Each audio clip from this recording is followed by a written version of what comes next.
I say this, Mr. Speaker, because it is IPOA that took up the matter, investigated very quickly, and as a result, 6 police officers are in court with a charge of murder. So IPOA will be very helpful besides the statement coming to this House. But Mr. Speaker, as I speak on that, I want also to join my colleagues in decrying increasing cases of police use of excessive force against citizens. The rules and the standing orders of the police are very clear that in the case of police suppressing riots or controlling demonstrations and picketers, they are supposed to use rubber bullets if a bullet must be used at all. That's why the police are issued with the truncheons and batons, and then guns and bullets. Guns and bullets are used as a measure of a last resort when the police themselves are in danger of being attacked by armed criminals, but not picketers and demonstrators, Mr. Speaker.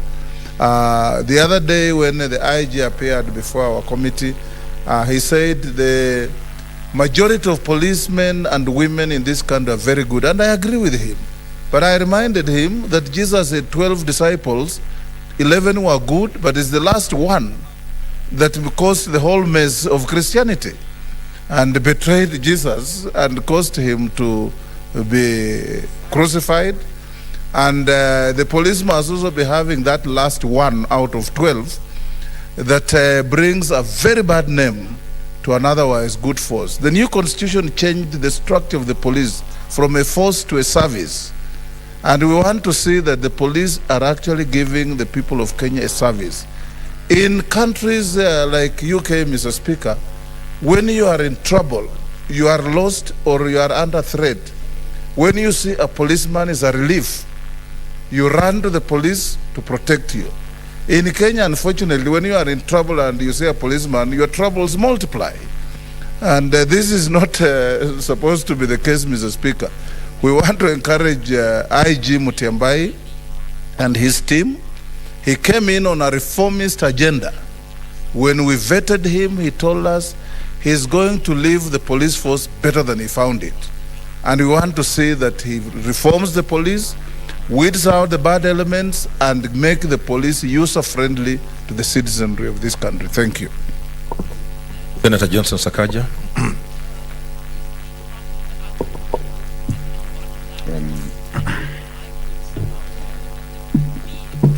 Thank you very much, Mr. Speaker.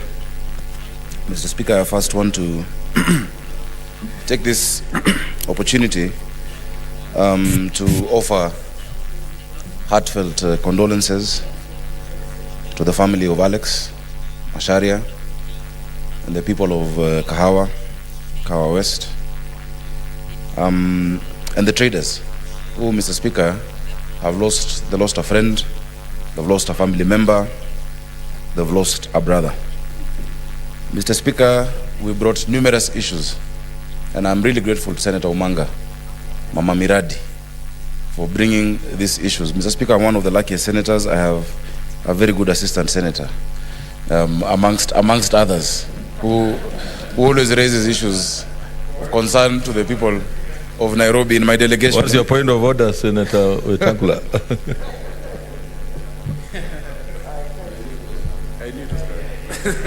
Mr. Speaker, is my distinguished nephew, the senator for Nairobi, in order to denigrate the status and standing of the very active senator from Nairobi County, Senator Millicent Omanga, by describing her as his assistant? Every single senator here is here individually as a senator. Whether you are in a delegation or not, you do not become an assistant to the head of delegation.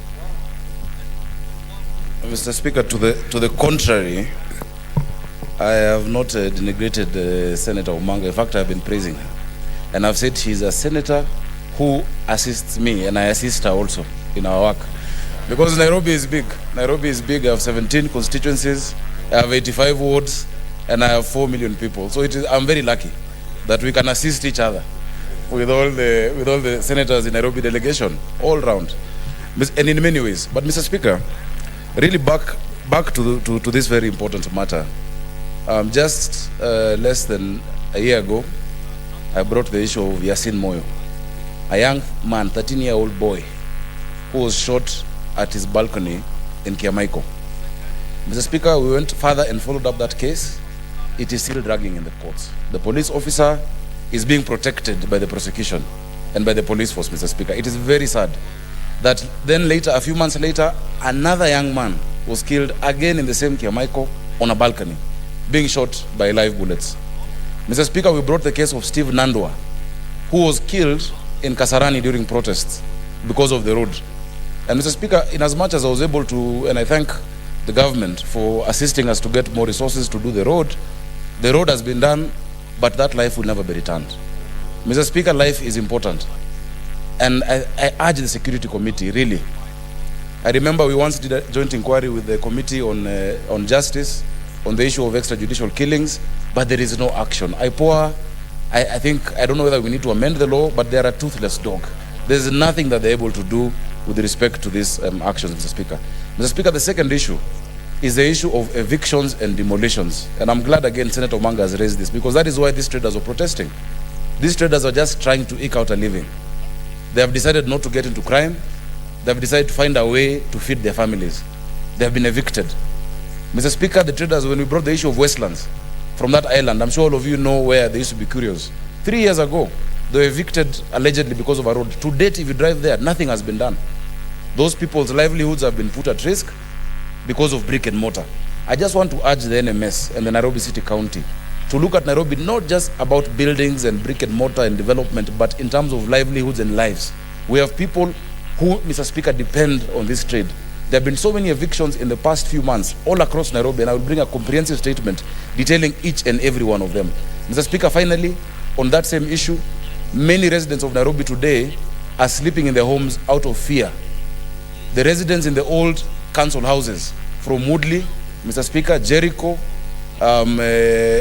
Ofafa in Eastlands, Mr. Speaker, Uhuru, because of impending demolitions. Let this entity that we created called NMS work hand in hand with the leaders and with the people, not just to think about what they're going to put up, but to carry the people along. Mr. Speaker, I thank you for that opportunity, and I thank Senator Omanga. Senator Imana Malaki. Thank you, Mr. Speaker, for giving me the chance to congratulate our active senator from Nairobi on this particular issue, which is actually a countrywide problem. It's not just for Nairobi, but this cuts across the entire country. It's a sad situation when a Kenyan dies, and especially in the hands of the same force that is supposed to help that particular Kenyan survive. Utumishi kwa wote means that the police force must be a service force that helps wananchi survive and not kill them.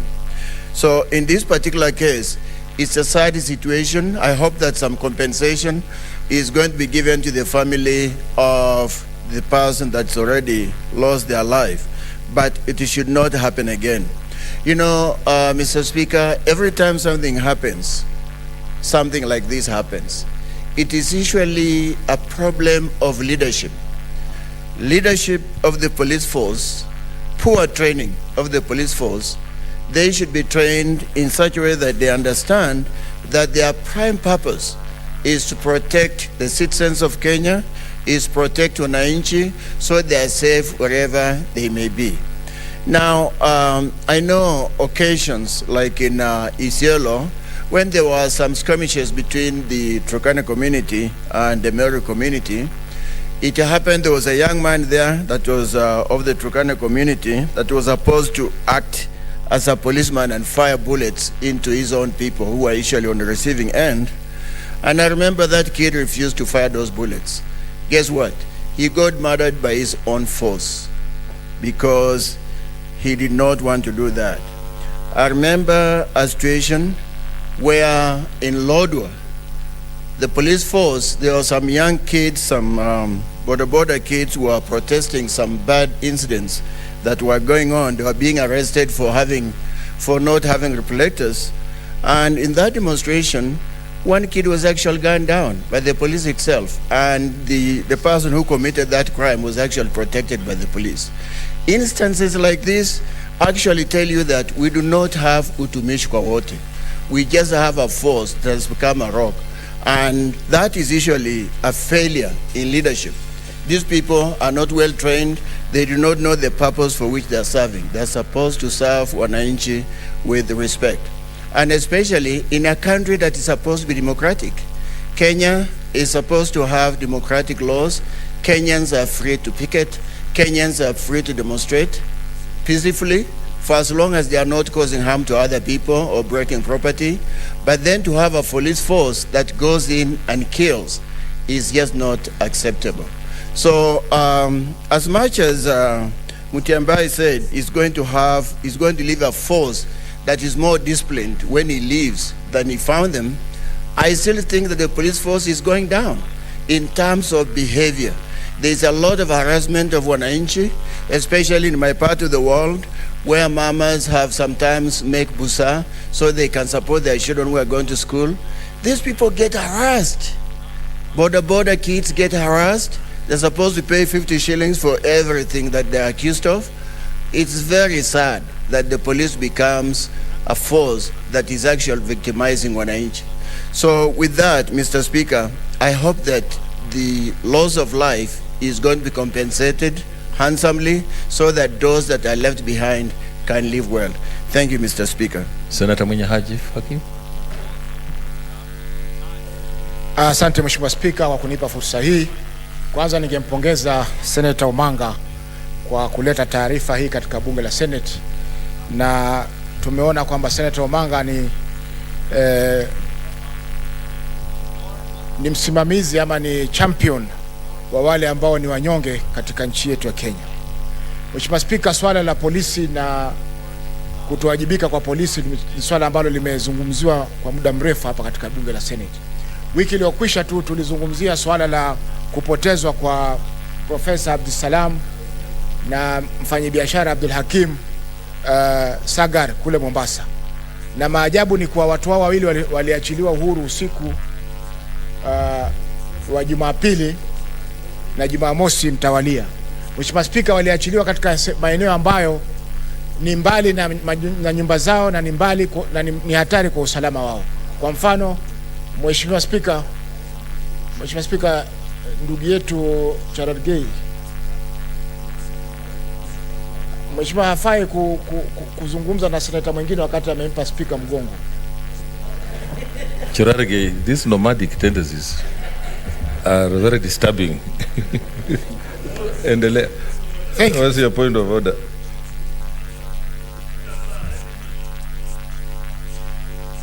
And it's very then the nomads are very important people in this country. We should not be denigrated, Mr. Speaker, sir. I did not mean to degrade them. I just said nomads are people who move from one place to another. Yes, and we are happy with that. In search of pastures. Tell him as a farmer he should not walk around farming. Endelea, Senator Faki.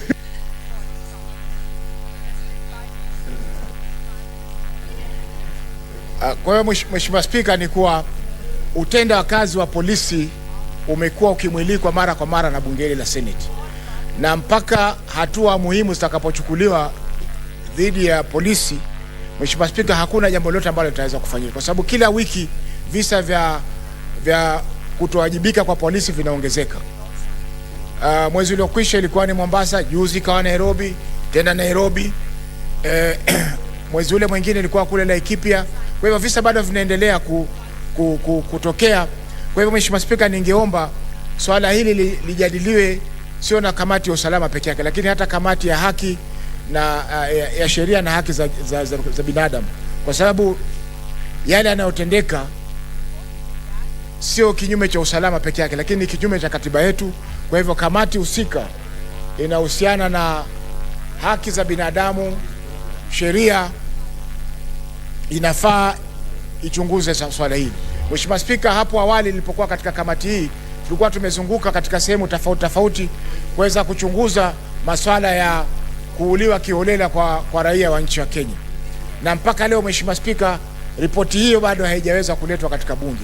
Kwa hiyo ningeomba mheshimiwa uiarifu ama uamrishe kamati hii ya Justice and Legal Affairs Committee walete hiyo ripoti katika bunge ili tuweze kuijadili na kutoa mwongozo vipi polisi ama sheria itaweza kutekelezwa. Asante Mheshimiwa Spika.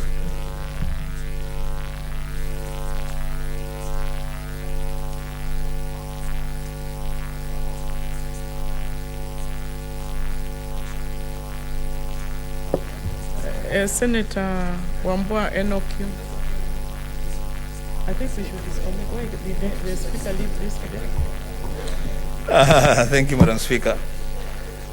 Madam Speaker, I've heard Senator Were say something about me, but I will not repeat it here. Madam Speaker, I also want to take this opportunity to thank Senator Millicent Omanga, who has declared herself the most active senator in the chamber. And yes, she is very active, and for good reason. Madam Speaker, I want to say just two things. One, that Madam Speaker, Article 37 of the Constitution of Kenya 2010 guarantees every person anywhere in this country a right to assemble, to demonstrate, to picket, and to present petitions to public authorities.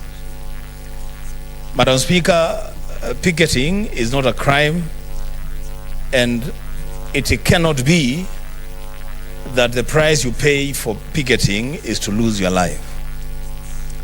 The act that establishes the Kenya Police Service gives officers a duty of care and a responsibility to enforce the law and the Constitution.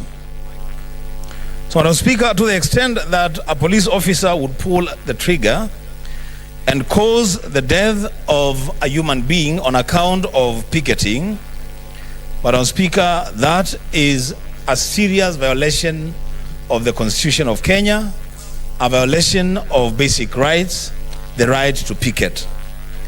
Secondly, Madam Speaker, I want to join my senior leader, Senator Wetangula, to say that when the Inspector General of Police took office, he promised far-reaching changes, positive changes in the operations of police officers, in ensuring law and order across the country. Madam Speaker, I want to ask the IG from the floor of this Senate to look at that oath that he took, the oath of office, the promises that he gave to the people of this country, and look back at the record of the operations of the police officers since he took office. And we'll be surprised to learn that we are slowly but surely sliding back to the dark days of police brutality.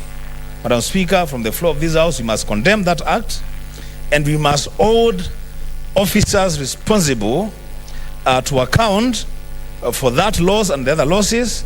But at the end of the day, the buck stops with the IG, who is the head of the police service. Madam Speaker, with those remarks, I support the statement. Honorable Senators, I know we are all aware that we are decided at some stage that we will limit comments on statements.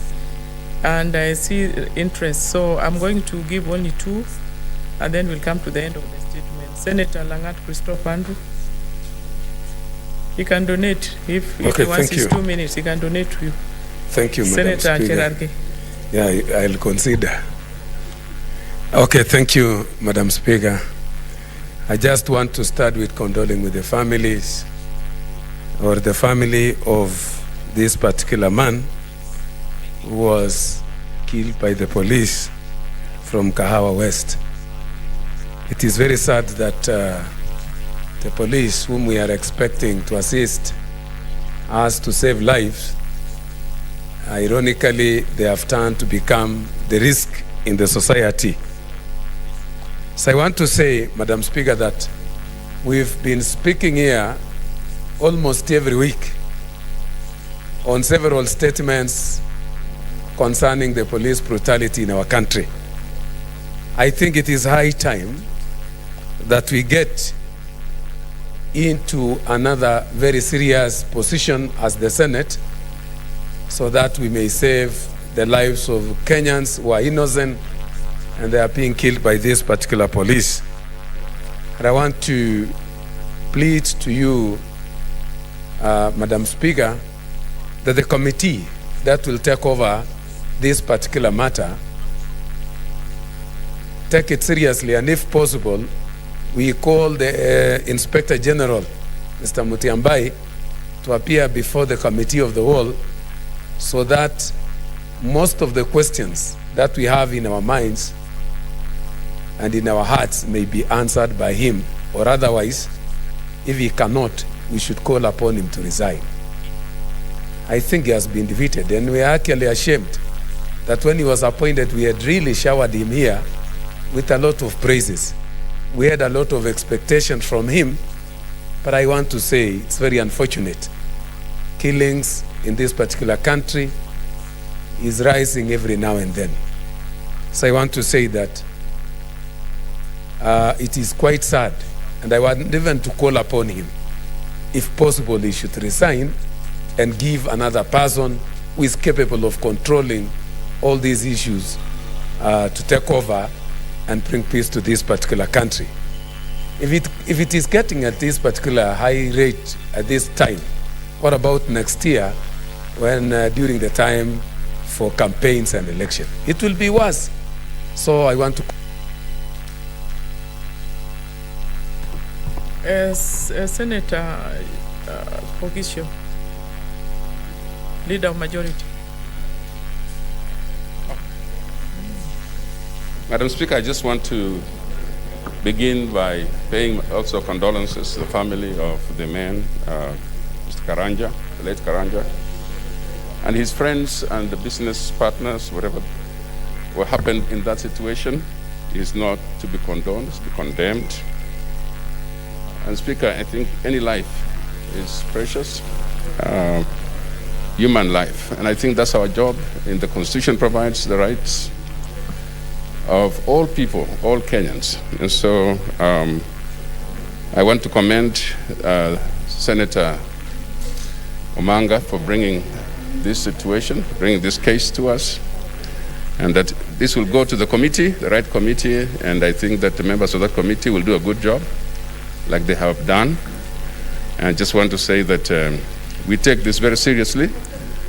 I agree that we need the implementation committee so that such things can be followed to their conclusion.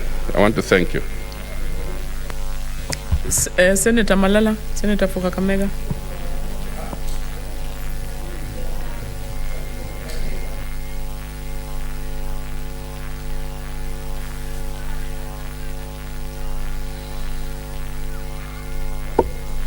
Asante sana Bi Speaker. Kwanza ningependa kutuma risala za rambirambi kwa familia ya marehemu Macharia kwa kumpoteza mmoja wao. Jambo la pili, ningependa pia kumshukuru seneta mteule wa kaunti ya Nairobi kwa kuleta swala hili katika bunge. Na swala hili, Bi Speaker, si swala tu ambalo ni la Nairobi peke yake, ama ni swala ambalo limefanyika tu katika kitendo hiki.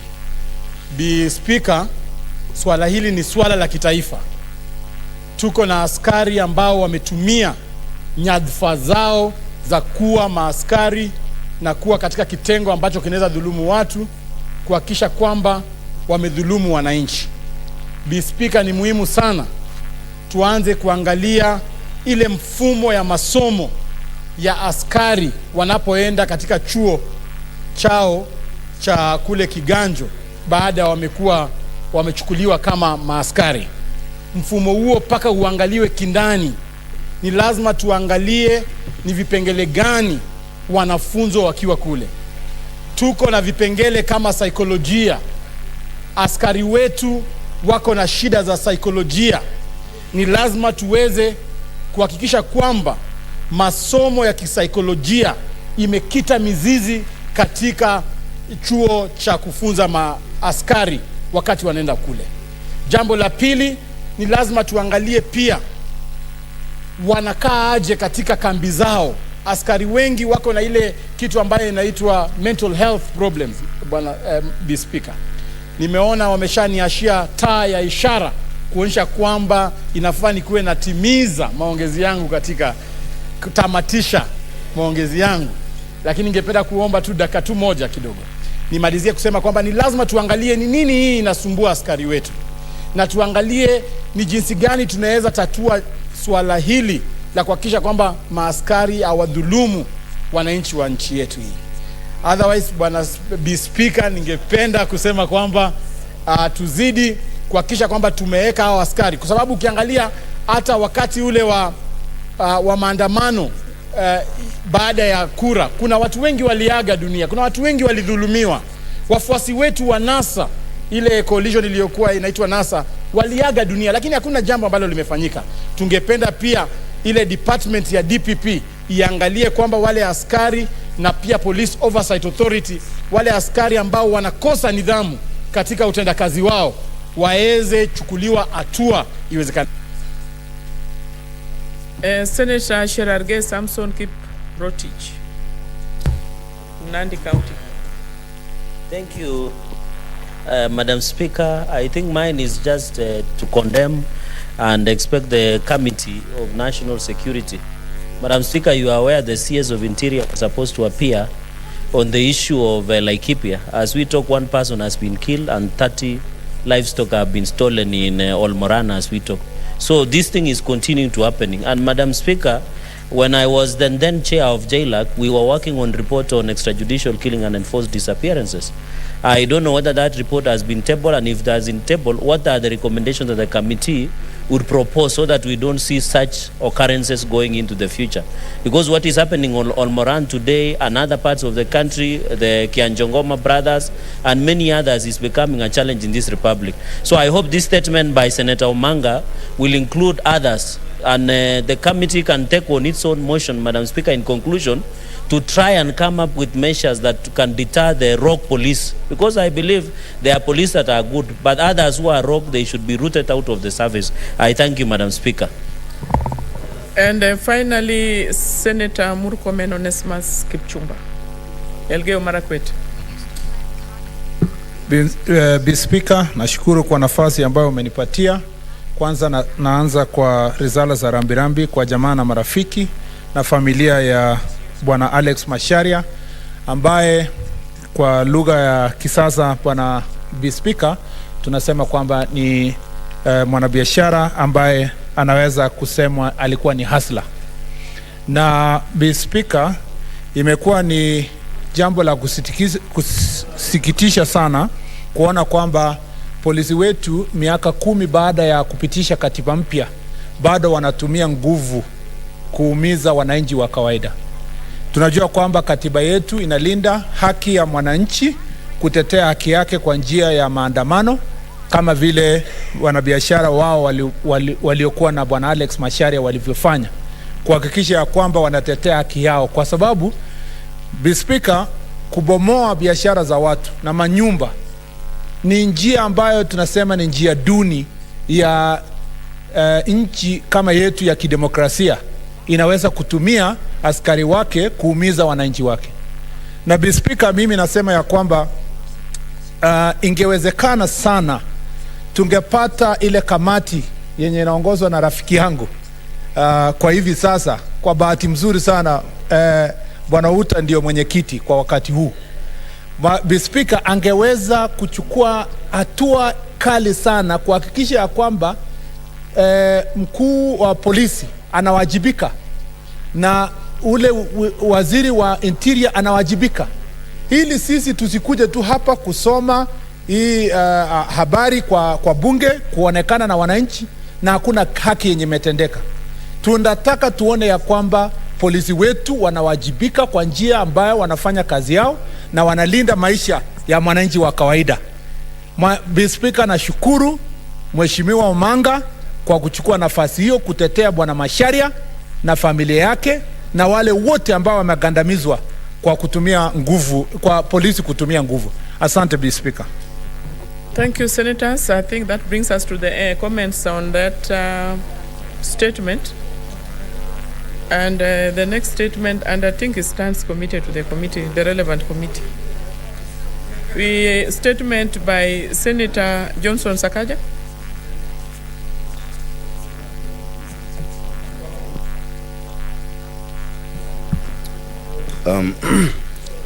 Thank you.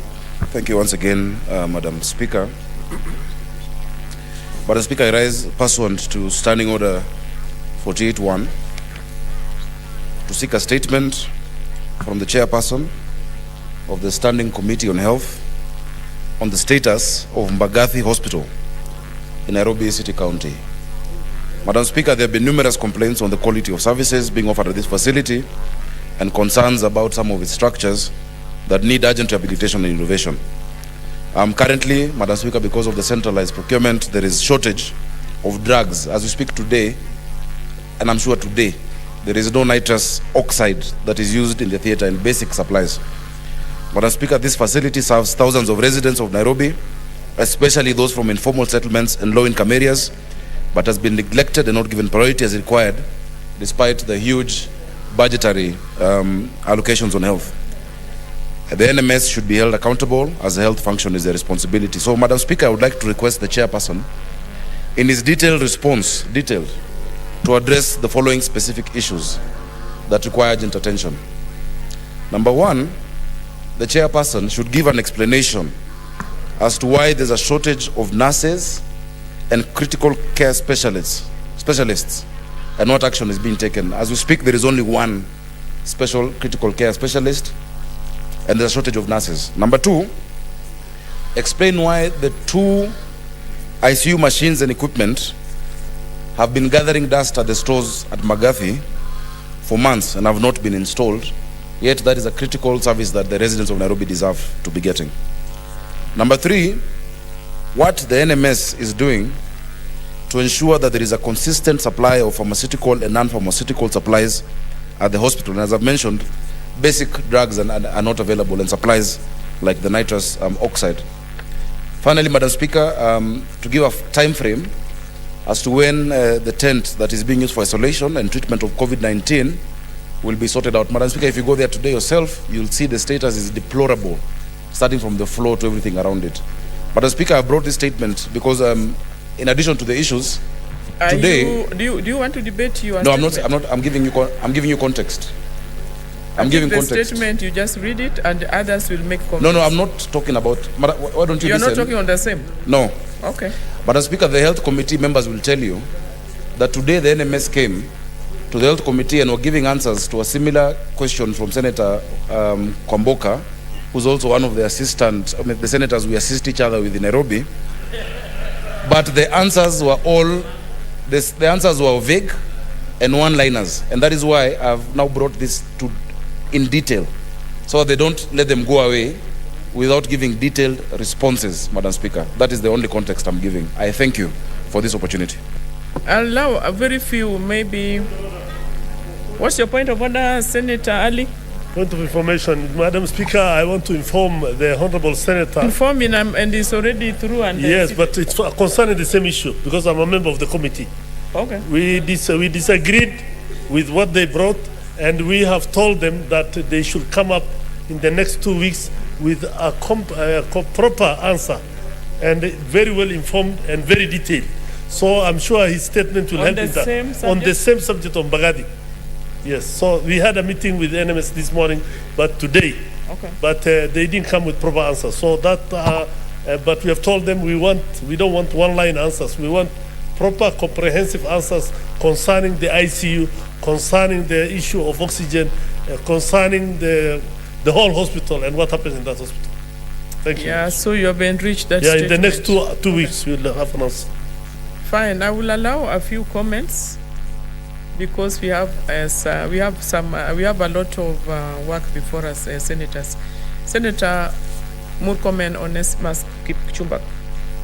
Elgeyo Marakwet.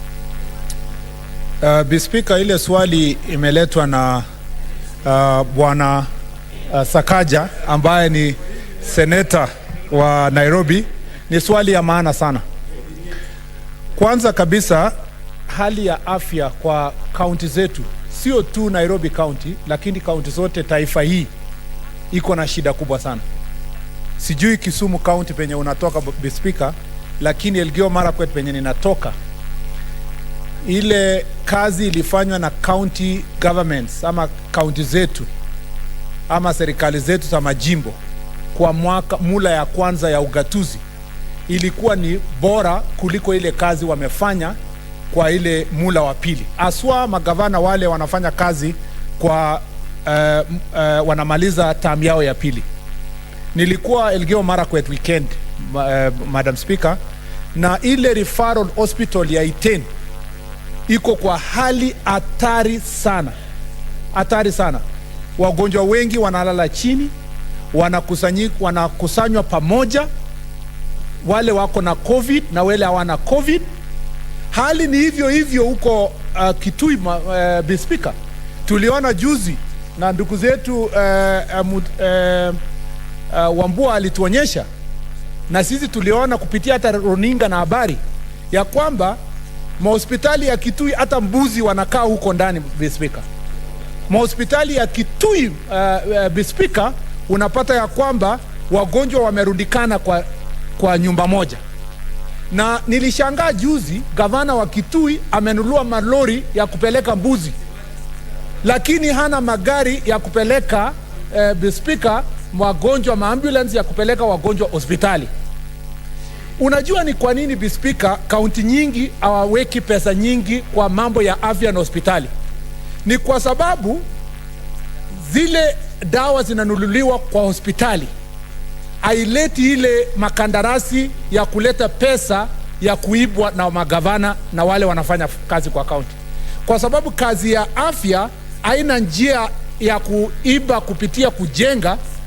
Wengi wao wanaiba pesa ile ya kununua dawa kutoka directly kutoka account ya county. Na Bwana Sakaja ameleta swali nzuri sana, lakini nataka nikumbushe ndugu yangu Seneta Sakaja ya kwamba siku ile nilikuwa hapa kwa meza hii nikisema kwamba serikali ya county haiwezekani kuendeshwa na mwanajeshi, nikisema kwamba accountability ama uwajibikaji kwa serikali ambayo sio serikali ya mwananchi, serikali ya ugatuzi ambayo haina accountability, serikali ya ugatuzi ambayo kaunti yenyewe inanunua vitu na hakuna procurement. Sasa nani atajibu Bwana Sakaja? Atajibiwa na nani? Hatuwezi leta mwanajeshi akuja akae hapa katika chumba hiki. Swali lingine najiuliza, kama mtu ni gavana wa Nairobi, yeye ana handle mambo ya procurement, mambo ya kuhakikisha hospitali zinaendelea, anawezaje kuletwa hapa? Senator Cherargei, what is your point of order? And under which standing order? Ningependa Senator mwalimu wangu standing order please. Under what standing order? Point of order, Madam Speaker, kwa Kiswahili hoja ya nidhamu.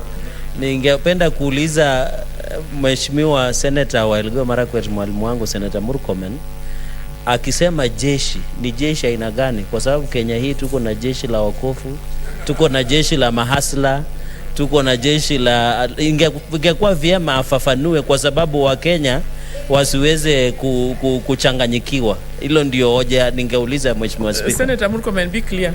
Yes. Asante Speaker. Speaker, unajua ya kwamba Nairobi inasimamiwa na Meja Generali wa jeshi la taifa la Kenya. Sio yule amestaafu, yule ambayo tayari saa hizi tukiongea ni Meja Generali.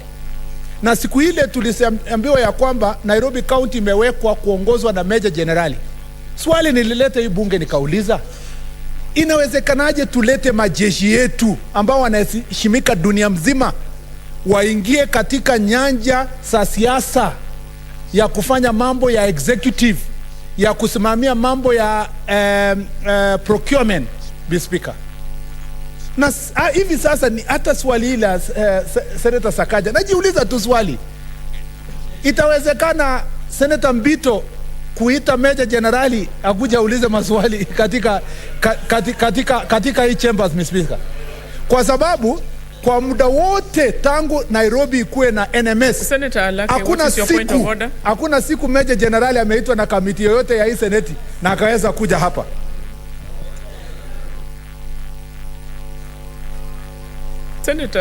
Senator Alake, I gave you time, you didn't even get me.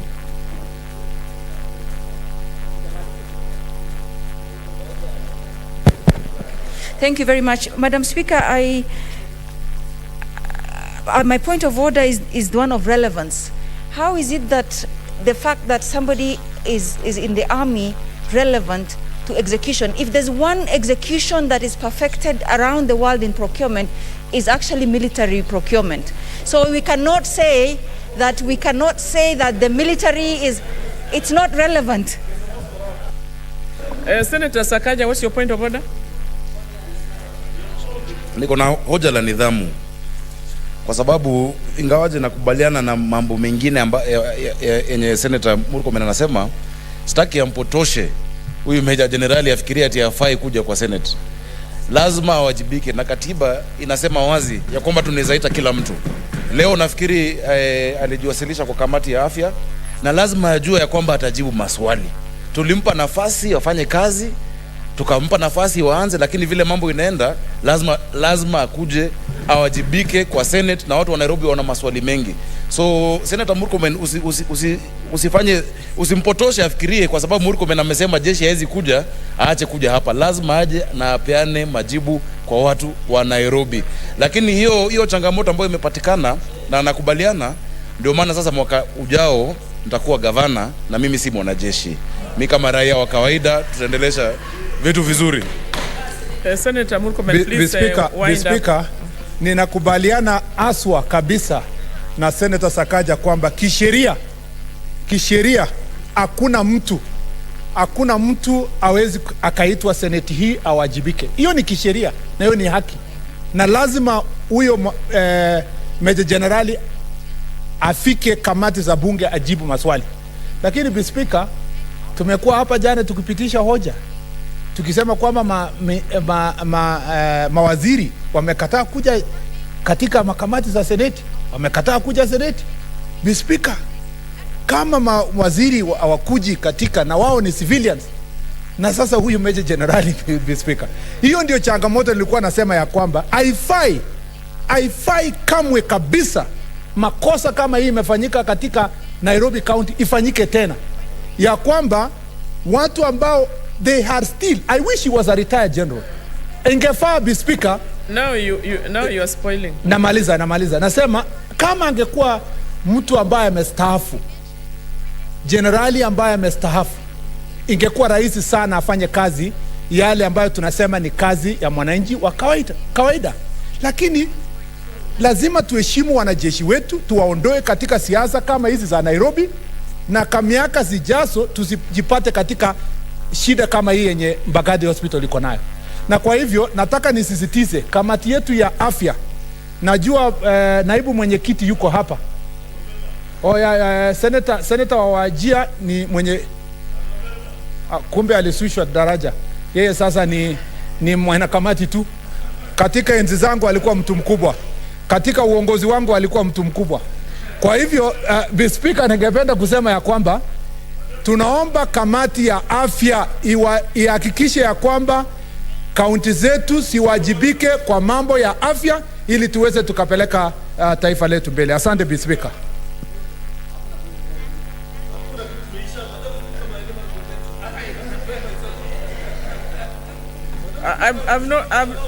I've not given you an opportunity. You are already on your feet. Just sit, then I'll give you the opportunity, because I'm seeing the button here for intervention. Senator, I was looking at you and you are busy talking to your neighbor. Yes. Senator Abdullahi. Yeah. Honorable member for Elgeyo Marakwet, in order to claim that I have been demoted when I have been promoted to be the chairman of Trade and Tourism, and I have decided to remain there as a member. And in any case, I want to tell the honorable member that the DG for Nairobi, Brigadier Lieutenant General Mohammed Badi, has been coming to this committee, and he will come to the committee whenever we ask him to come. Thank you, Madam Speaker.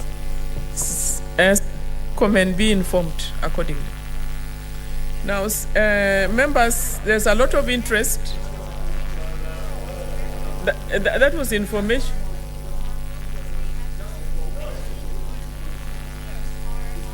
What's your point of order? The Speaker, is it in order for Senator of Wajir to try to mislead the House when I was very clear that in my days he was the Vice Chair of the Health Committee, and that him moving from Vice Chair to an ordinary member is a demotion within that committee. Now, I think you are now getting out of order. Your point has been noted. You've been promoted. You have another committee. And Senator Murkomen, please let's have some order in the House. Now, I'm giving only 2 more members to make very few comments. I think you give only 2 minutes. Senator Olekina. Madam Speaker, I thank you. Madam Speaker, I rise to support this statement, which is quite timely. May it be noted that NMS has actually been violating the KEMSA Act, because for the last 16 months, they have not purchased their medicine or pharmaceutical products from KEMSA. Madam Speaker, this House passed a legislation directing every single county government to purchase their pharmaceuticals from KEMSA. There was a directive given by the President, and I don't know whether a directive given by the President supersedes an act of Parliament. And I think it would be noted that this is a violation of the law, because for the last 16 months, KEMSA has indicated that NMS has never purchased anything. The other big issue, the reason why I know that there's a big shortage of pharmaceuticals in Nairobi hospitals and also all around, is that we are told that Nairobi County owes 382 million shillings to KEMSA. So, Madam Speaker, I think this is a time when this House must now start really becoming bold in ensuring that if we pass legislation, they are implemented. Because there's no reason as to why there should be a directive from the President, yet the Act of Parliament supersedes the presidential directive. This is the reason why there are shortages of nurses, because people are not being paid well. The reason why I've always stood my ground on this fact, and I will continue doing the same thing, that NMS is an illegal entity. It has got no, business, working in this government. Because right now, Madam Speaker, the situation in Nairobi is not really legal. Because I can assure you, there are so many hospitals that have been built, and that money has not gone through the shareable revenue. I mean, that is illegal. And let me tell you what will happen in this country. After 2022, when the ground has been fully leveled, there's some people who will rot in jail because Article 226, subsection 5 will go after them. And I hope that whoever the leadership will be in after 2022 will uphold the rule of law so that we can bring all this nonsense to an end. There is no point as to why we should be crying that our people are not getting medicine, yet we are here. In fact, any governor, in his right sense of mind, the first priority should be hospitals. Madam Speaker, I'm in the Health Committee, and the kind of thing that we see and we hear, it's something which is, devastating for this country. So, Madam Speaker, I hope that whenever I push for an item to be brought for a full House, I know what I'm talking about. This is one of those things where, I hope I'm still live. Madam Speaker, just 1 more minute, please. I know you had given us 2 minutes. Just 1 more minute, because I'm a member of the Health Committee. I need to give you some good information. Senator Lekina, you'll use that opportunity during the committee time. Because you are the ones who are going to make... 30 seconds, Madam Speaker. 30 seconds. And I'll count it down. Madam Speaker, let me summarize it this way. I don't know, and I thank Senator Sakaja for bringing this statement. But the truth of the matter is this: NMS should not even be appearing before the Senate, because it is the county government of Nairobi. We should be appearing before the Senate. What business do we have dealing with a person who is supposed to be submitting his status report on the task that has been, or the function that have been transferred to him, to the executive, coming to answer to the Senate. This is why we need to differentiate who should come before the Senate. The same way we have said we are not entertaining principal secretaries. We want the cabinet secretary is the same position you should be taking. So in this one, the right person for us to ask this is the executive, if there is an executive in Nairobi County. The problem, Madam Speaker, is that we put ourselves in this hole, and yes, I'd like to be informed. Kindly, just wind. He will inform, but just in wind up, please. I will inform him if he goes. I need to inform him to respond to that. Madam Speaker, I'm glad Senator Ledama has brought out a very interesting aspect. Article 187 of the Constitution that talks about transfer of functions states that the constitutional responsibility for a function that is transferred remains with the entity or the level of government that has transferred it. And indeed what that means is, even in this inquiry, it is the Nairobi City County government that should appear, and they can come with the NMS as an implementing agent, but not the NMS on their own. So I hope the Health Committee takes note of that you invite the Nairobi County government and NMS, but the person who takes constitutional responsibility remains the Nairobi City County government as it exists. Now, unfortunately, I don't know if you have a governor who is acting, so they come because they bear the county government is an entity. It exists in perpetuity. But they come together with the implementing. In the same way, if you asked a question on water, you'd ask the Nairobi County government and they can come with Nairobi Water, for instance. Yes. Thank you for that, Madam Speaker. Yes, Senator Winder. Madam Speaker, to conclude, I'm even forgetting what I wanted to say. But no, I'm not going to sit down. But I think what Senator Sakaja said is one of the things that we, all of us in this House, should actually be pushing for. Because what is happening, Madam Speaker, and this is something which will hound us forever. The day we killed that report on NMS here, on MES, because the first question which is being asked here is, why do we have equipment which we have paid for and they are lying collecting dust, yet people are getting sick every day? The ICU beds are they're very few in this country. So, Madam Speaker, this is a matter which I want to request that from your desk, from your seat there, you can be able to give us proper guidance.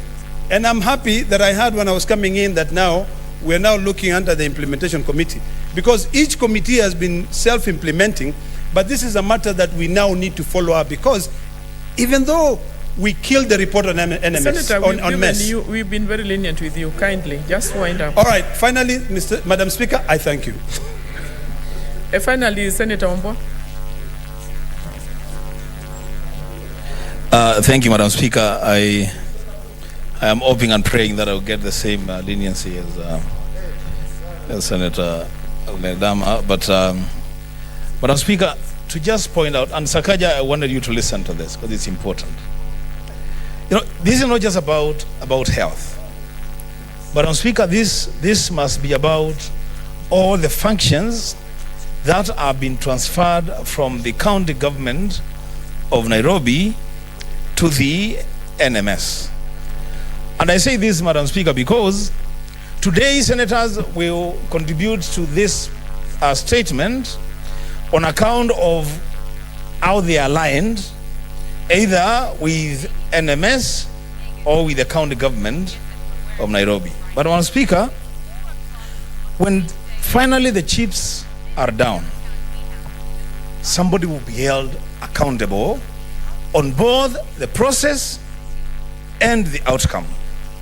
I say this because of the article that Senator Sakaja has made reference to, was it Senator Ledama, 187(2)(b), that if a function or power is transferred from a government at one level to a government at the other level, constitutional responsibility for the performance of the function or exercise of the power shall remain with the government to which it is assigned by the fourth schedule.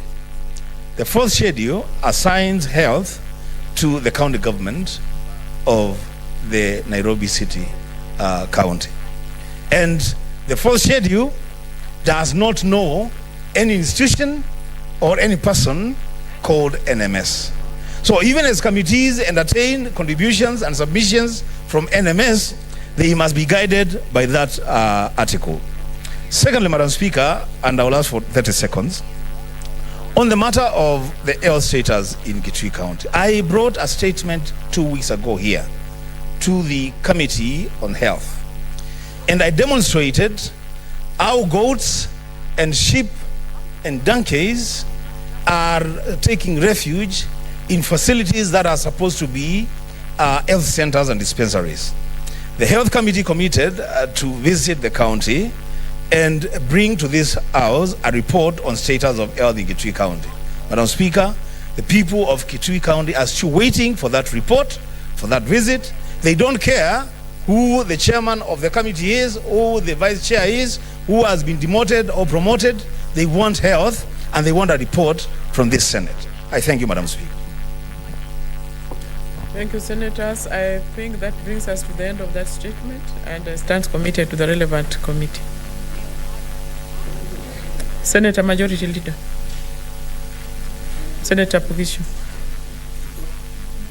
Not on this, but yeah, on your next statement, yeah.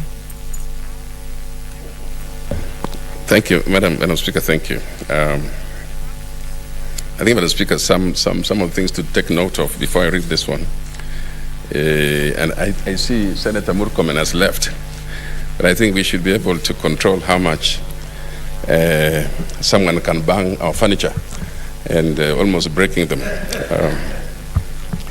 But secondly, Madam Speaker, I think some of the members who are speaking to this matter are members of the Committee of Health, and they have all opportunity to go and deal with this matter. They're speaking to themselves, and the thing is going to be referred to them. So take note, that's simple, and then they go and deal with it.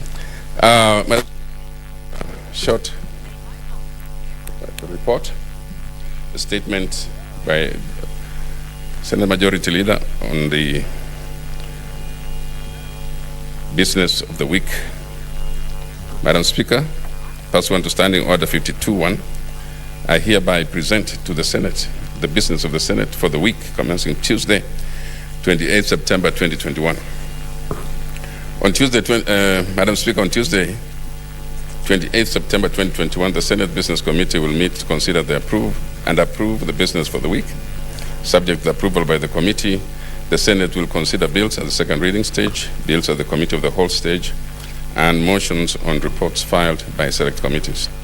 On Wednesday, 29th, and on Thursday, 30th September 2021, the Senate will consider business that will not be concluded on Tuesday, 28th, and Wednesday, 29th September 2021, respectively, and any other business scheduled by the Senate Business Committee, including petitions and statements. Madam Speaker, there are 9 bills due for Committee of the Whole stage, 3 of which have been captured in today's order paper at orders number 17, 18, and 19.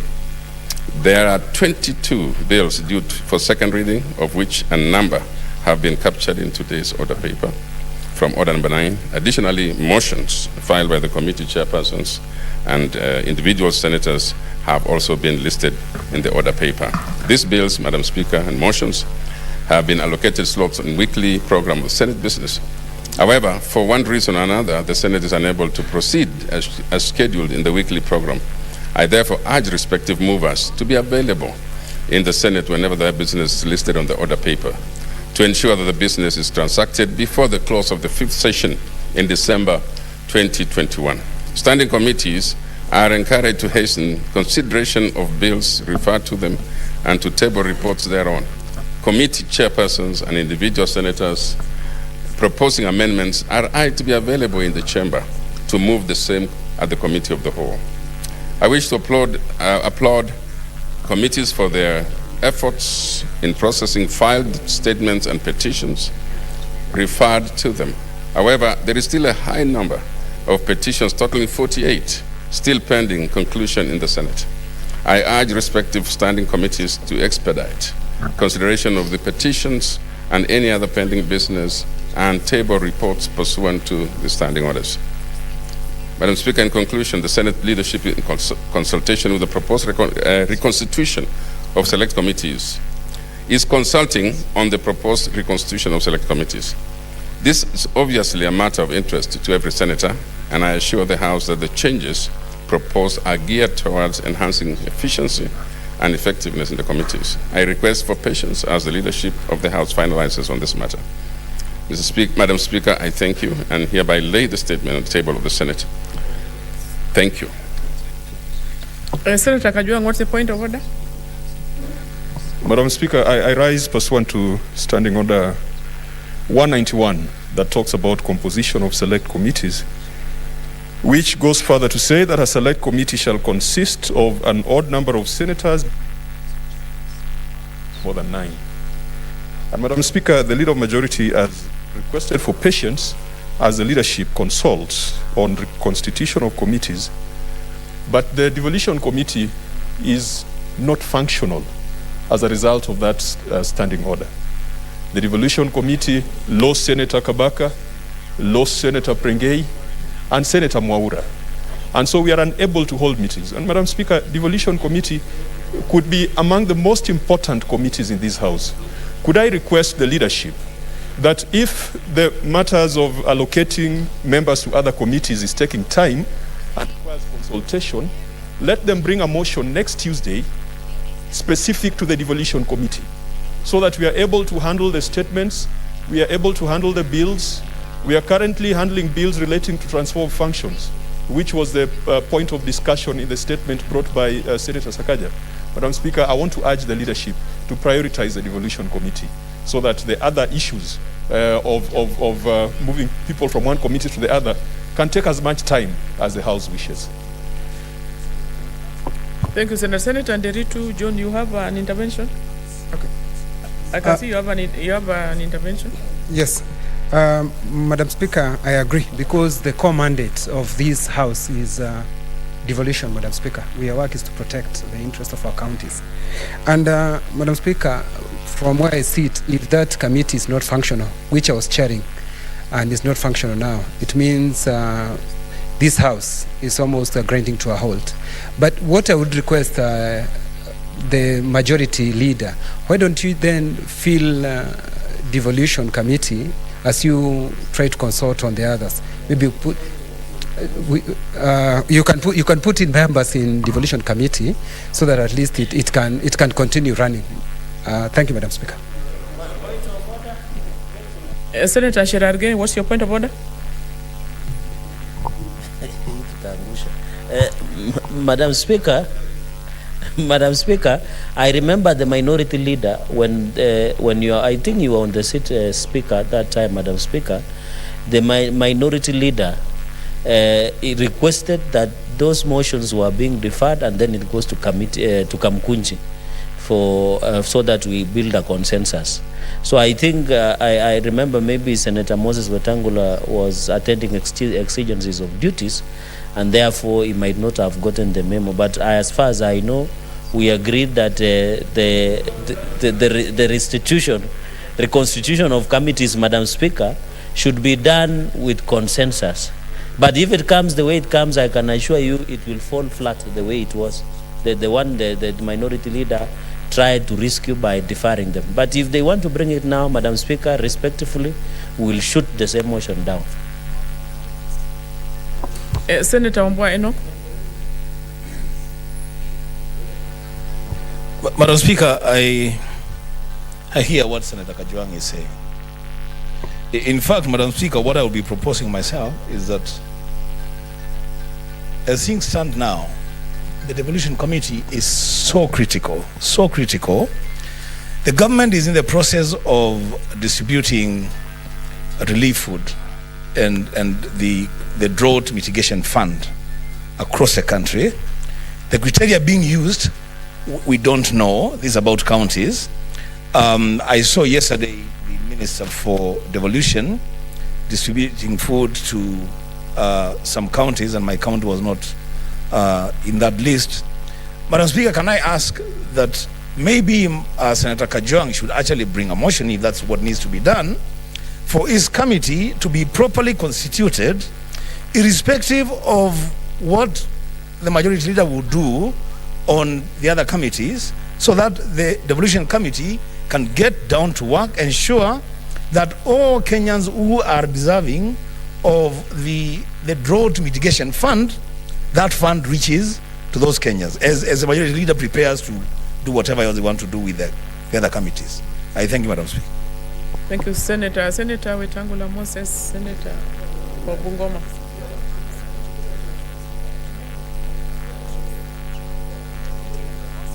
Madam Speaker, while I share the concerns of Moses Kajwang, the distinguished senator for Homa Bay, about the devolution committee, I would want to discourage this piecemeal approach in doing business of the House. Mr. Speaker, the majority leader and the minority leader are in the House. Their whips are available. Other leadership cadre are available. Madam Speaker, instead of allowing a young Senator Cherargei to display rage and shout to Taangusha, we need to work as a House. And the purpose of the whips is to consult members whether they want to move from one committee to another and whether comfortable to be in this or that committee. That's the work of whips, and that's how we did things in the last parliament. So we don't want, this House, Madam Speaker, has cultivated some tremendous public confidence and respect. And for us to degenerate into altercations and quarrels and shouting at each other over committees is beneath our dignity. And I would want to truly encourage the leadership. This is a matter that we can do within an hour, even an adjournment of the House and bringing back so that those members who have been assigned in new committees, Madam Speaker, can get working. The issue normally is once a member sees his name on the floor that he has been moved from one committee to another, they stop going to that committee where they have been indicated to have been moved out of. So even those committees suffer because of the delay in making the decision. And yet they cannot go to the committees they have been assigned because the House has not approved the movement.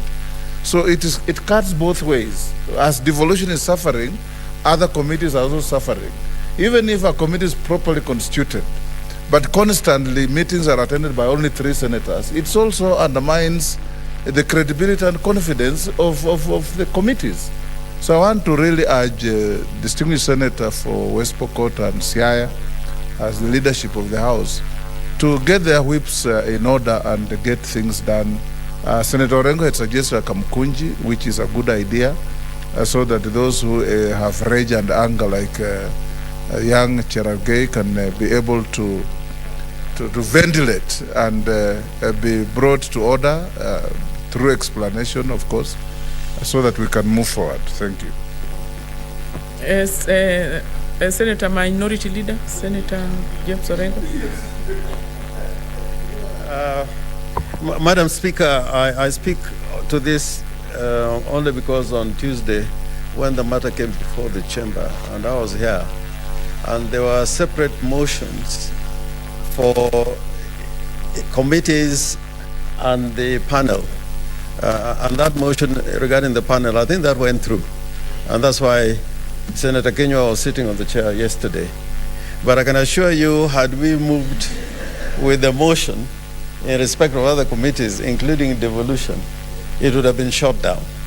And I could see the sense of, difficulty. It's not that people were being malicious, but I think there were some concerns that were raised that were legitimate. For example, Senator Abishiro, I think she raised, when we had a little Kamkunji out here, she raised some very legitimate questions, which I think we cannot ignore. And we were supposed to have done consultations and have a Kamkunji this week, but that seemed not to be possible. But between me and the majority leader, if you're given a little time until Tuesday afternoon, I think the job will be done. The difference between this House and the other House, and I prefer the system in the Senate, in the National Assembly, the leadership determines where you go. If you refuse, that's your showry. Yeah, but here, committees are committees of the House. It's the House which approves. So however much the leadership works on these committees and the membership, if the House does not approve, it amounts to nothing. So I would plead with Senator Kajwang, who I know the pain you're undergoing. In fact, I talked at length about the devolution committee, that it doesn't have sufficient members. But I think let us have a spirit of constituting these committees as committees of the House, not to look for individual or sectarian interests, because when that happens, then it becomes very difficult from constituting committees.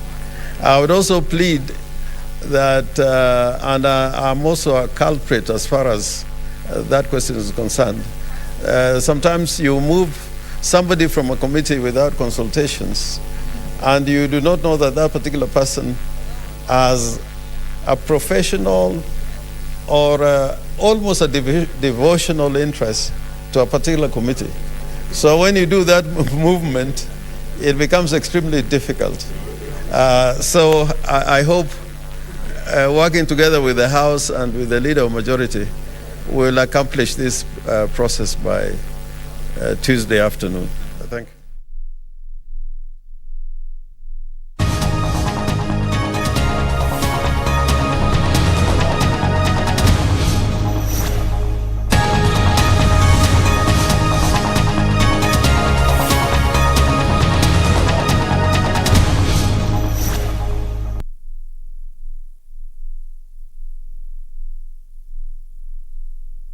I was talking to the CS and is assured that maybe in the next couple of days he would have released the money to attain the first quarter. But we are hoping that by December we will be above 50%, so that every constituency would have received the funds for development, and we'll make sure that next year, before it gets late, all constituencies have received their full allocation. So we ask members to make sure that they submit the project proposals, the Speaker. With those few remarks, I wish to ask the Honorable Maoka Maore to second. Honorable Maore. Mr. Speaker, sir, I second.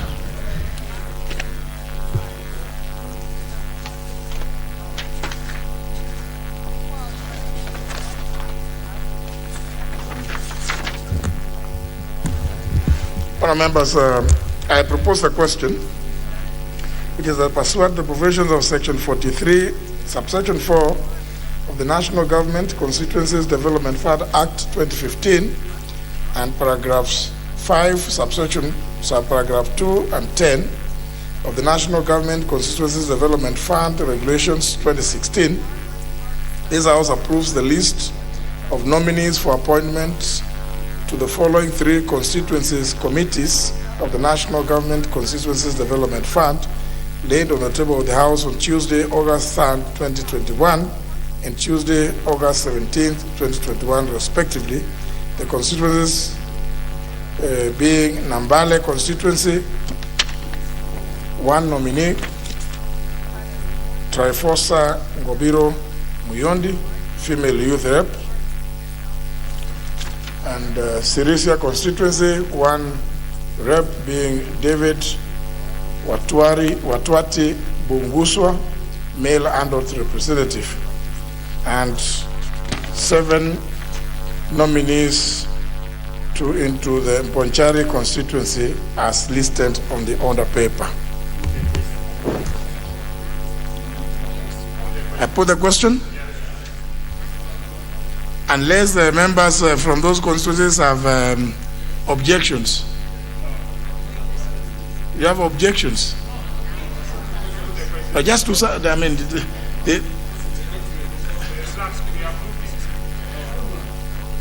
they'll be approved. So, honourable members, I put the question, which is that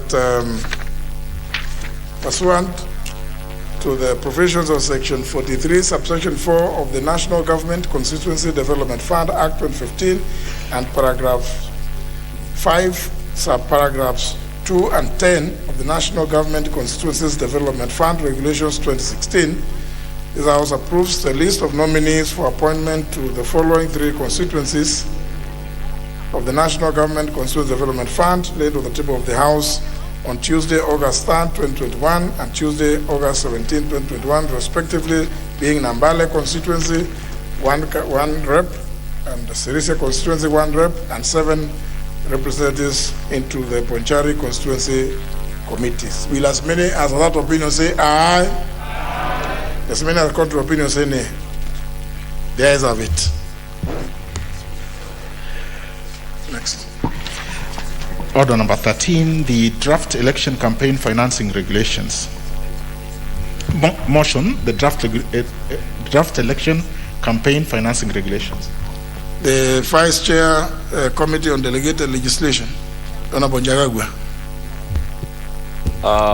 Mr. Speaker, sir, I beg to move that this House adopts the report of the Committee on Delegated Legislation on its consideration of the draft election campaign financing regulations laid on the table of the House on Thursday, 5th August 2021, and committed to the Committee on Delegated Legislation for scrutiny. Mr. Speaker, the regulations outline the principles and objects of the campaign financing regulations and consideration by persons who bear duties under the Act, powers of the IBC, composition of the registration of authorized persons as provided by Section 6 of the Act. The regulations further provide for campaign expenditure by setting out permissible sources of campaign financing, prohibited sources of campaign financing, regulations of loans advanced for purposes of campaign financing, regulations of Harambes, and the powers of authorized persons and the Commission in relation to contributions. Mr. Speaker, they also provide for the regulations of campaign expenditures by setting out permissible election expenses and culling of expenses, and the reporting and disclosure of contributions and expenditure, including preparation of preliminary and final reports, presentation to the Commission, consideration by the Commission, and rectification of such reports. Mr. Speaker,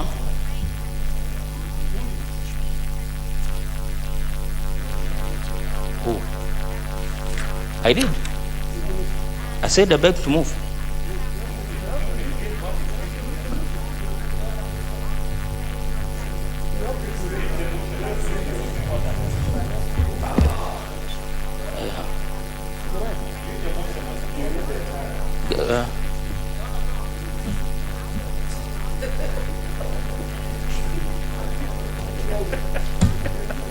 Honorable Speaker, I beg your indulgence.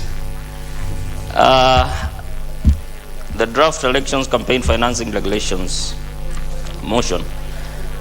I beg to move, Mr. Speaker, that this Honorable House adopts the report of the Committee on Delegated Legislation on its consideration of the draft election campaign financing regulations submitted by the Independent Elections and Boundaries Commission on 5th August 2021, laid on the table of the House on Tuesday, August 17, 2021, and pursuant to the provisions of Article 10, 118, and 259 of the Constitution, the Interpretation and General Provisions Act, Cap 2, Section 5, 12, 18, 19, 29, 2 of the Election Campaign Financing Act 2013, and Section 18 of the Statutory Instruments Act 2013, annuls in its entirety the contributions and spending limits for political parties and the candidates for the purposes of the general elections to be held on 9th August 2022, notified and published as Gazette Notice number 80/24 of 9th August 2021, and rejects the draft election campaign financing regulations submitted to the National Assembly by the Independent Elections and Boundaries Commission on 5th August 2021.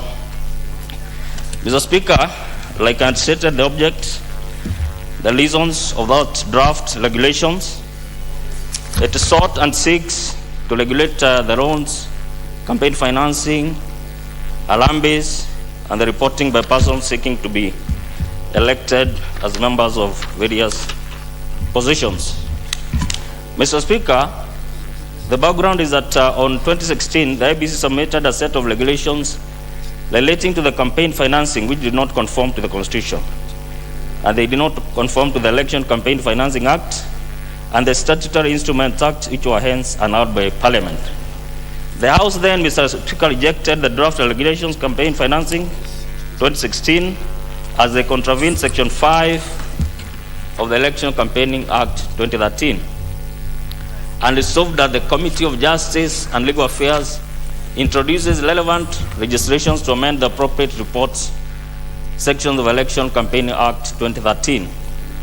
Mr. Speaker, on Thursday, 5th August 2021, the draft regulations were laid before this House and committed to the Committee on Delegated Legislations on the very same day for scrutiny. The committee met IBC on Wednesday, 11th August 2021, where the IBC confirmed that the draft regulations 2020 are the same ones that had been submitted to this House in 2016 without any amendments, hence failing to factor in any changes that might have occurred in between 2016 and 2021. Mr. Speaker, the Election Campaign Financing Act 2013, which was suspended for the 2017 elections and which therefore commenced on 12th August 2017, places a number of statutory obligations on IBC in respect to certain statutory instruments. The committee, Mr. Speaker, further noted that the Commission was hurriedly concocted a quick draft with the title reading 2020. Citations, the same regulations of 2016, they titled them as 2020 and submitted them to the National Assembly out of time, which not only demonstrates unpreparedness on their list against the statutory timelines, but also offends Section 13 of the Statutory Instruments Act, which requires the Committee of Delegated Legislation to check during the scrutiny if the regulations contain drafting errors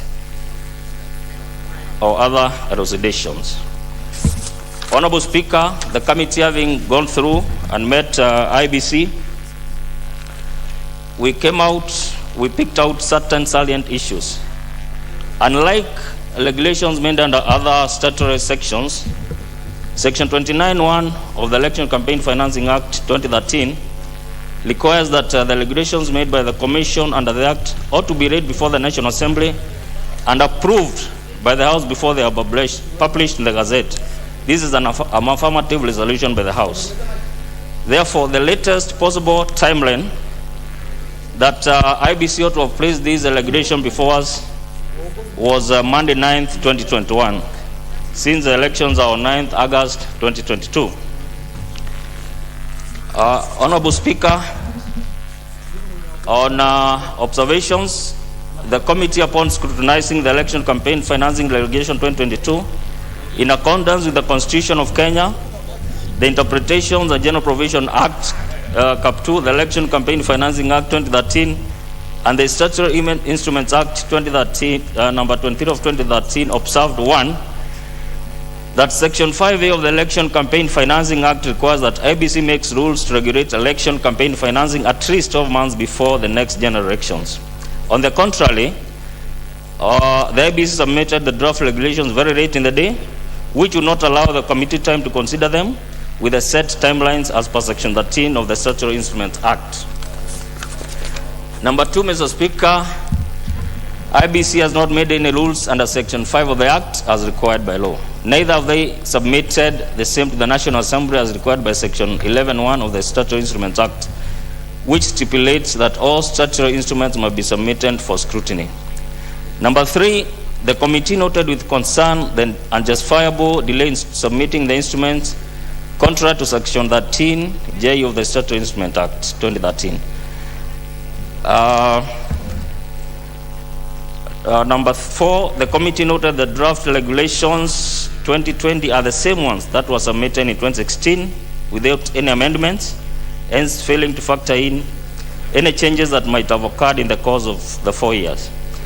This not only demonstrates unpreparedness on the part of IBC, but also lack of good faith on their part. Number 5, IBC has further published procedural contributions and spending limits on 9th August 2021 in the Gazette, since the limits and the ceilings were to be informed by the regulations which have not been approved by Parliament. That again demonstrates lack of good faith on their part. Number 6, IBC has not demonstrated by way of attendance list or otherwise of any public participation. They just picked the regulations which were submitted in 2016, then brought them again in 2020 without calling it any public participation. And we all know that elections are very volatile and very emotive in this country. So they went trying to do that, Mr. Speaker, without calling out any public participation. IBC indicated that it had submitted amendments to the National Assembly Committee on Justice and Legal Affairs to append the Parliament Act in 2019 to enable them to make the regulations, the campaign financing, and that is amended has not been acted upon. Mr. Speaker, again, we do not act on proposed bills. We go by what has been assented to by the President, so they cannot turn around and say that they have submitted their proposed amendments to the Justice and Legal Affairs Committee. So again, that again demonstrates that they're just hiding their dirt and lot under the carpet. Mr. Speaker, on recommendations, the committee therefore recommends to the House as follows. 1, that we annul Gazette Notice number 8024 on contributions and spending limits for political parties and candidates for the purposes of the general elections scheduled to be held on 9th August 2022, published by IBC on 9th August 2021. Number 2, we reject the publication of the draft election campaign financing regulations by the Independent Election and Boundaries Commission. Mr. Speaker, I now request that Honorable Wangari, I beg to move and request Honorable Wangari to second. Thank you. Honorable Mother Wangari, member of Ogilvia. Thank you, Mr. Speaker, and I rise to second this report. And Mr. Speaker, without adding too much to what my chair has moved, I just want to give a background on these regulations. And I think it has been a problem that IEBC had started just with pure mischief to actually label this House as to have been incompetent or not willing to do its work. But Mr. Speaker, we were able to unearth the issues that we have raised here, and our role in this was very clear. We were to check, is there conformity with the Statutory Instruments Act? Is there conformity with the Constitution? Does it infringe on any fundamental rights and freedoms? Does it contain any issues of taxation, among other issues, Mr. Speaker? And when we actually did a meeting with IEBC, it's good to put it on record that, first of all, the time they wrote to Parliament the first time was 27th of August, of July. 25th of July, received in Parliament by the clerk on 28th of July. But what they wrote, Mr. Speaker, had no attached regulations at all. They had actually attached the proposed bill that they proposed to the JLAC committee. And Mr. Speaker, the clerk then wrote back and requested the IEBC to submit the actual regulations. Mr. Speaker, on 5th August, that is when they submitted the regulations that were published in 2016. So, Mr. Speaker, we followed, and I remember in the House, you actually required that we expedite on this matter, and we called a very quick meeting with the IBC, and we carpeted them and asked them, if you submitted regulations in 2016, they were annulled by the House. They cannot then again be submitted in 2021 and act as new regulations. And Mr. Speaker, the law is very clear, and they had the legal team. They had actually carried a whole battalion of lawyers, and they were asked by the committee, can you tell us, you had 5 years to actually submit these regulations. Why did you wait for 5 years to come running the last minute, Mr. Speaker? And Mr. Speaker, these regulations are very unique. Normally, if regulations are passed at the committee level, we do not bring them to the House. In fact, you do not even need to bring them to the House before publishing. But these ones, Mr. Speaker, by their very unique nature, they have to be brought to the House before publishing. So, Mr. Speaker, even if we tried to really remedy these regulations, they were faulty ab initio, there was no way we could have been able to revive them. And Mr. Speaker, I think this House, by the time they enacted the Finance Act, the Campaign Financing Act in 2013, they had very good intention in terms of regulating these campaign monies that are spent by parties and are spent by individuals. But Mr. Speaker, from the IEBC end, I think it was very clear that either they did not want these regulations or they actually wanted to just play mischief with the regulations to paint Parliament in bad light, to look like we are the ones not agreeing to the regulations. And Mr. Speaker, that being said, what it meant then is that by 9th August 2021, the committee or the IEBC should have already conformed with all the legalities, should have brought those regulations here before publishing, should have done proper public participation. Mr. Speaker, the public participation record that was brought to the committee was actually the one that was done in 2016. By all means, any business in the life of a parliament or a session actually dies with a parliament. So there is no way the environment of elections, knowing how dynamic it is, would have remained static for 5 years. So the public participation was inadmissible, Mr. Speaker. So I think we have very clear reasons why we annulled these ones and rejected the publishing, because it was done outside the law. And Mr. Speaker, we felt that this was a deliberate thing because they had all the time for 5 years. IEBC should have done these things and done them right. So, Mr. Speaker, by the powers given by the Statutory Instruments Act, the Constitution, the Campaign Finance Act itself, Mr. Speaker, we actually came to an unanimous decision that these ones do not hold water and cannot be remedied. They were fatally damaged from the start. And Mr. Speaker, with those remarks, because I know many members want to contribute, I beg to second. Thank you, Mr. Speaker.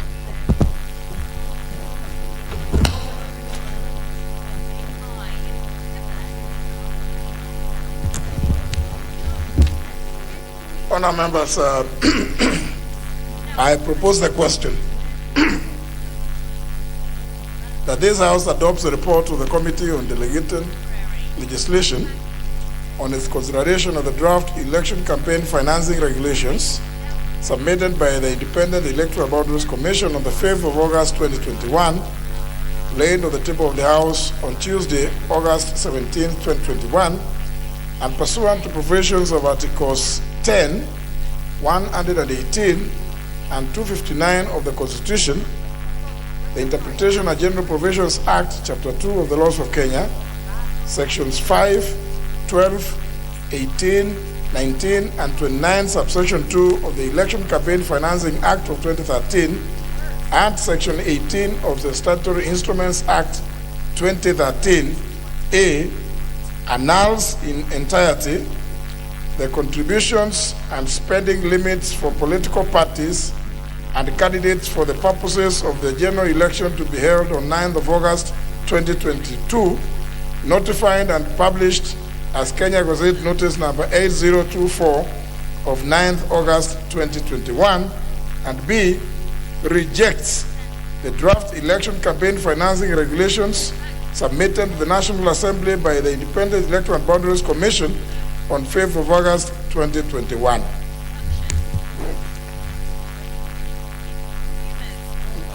Member for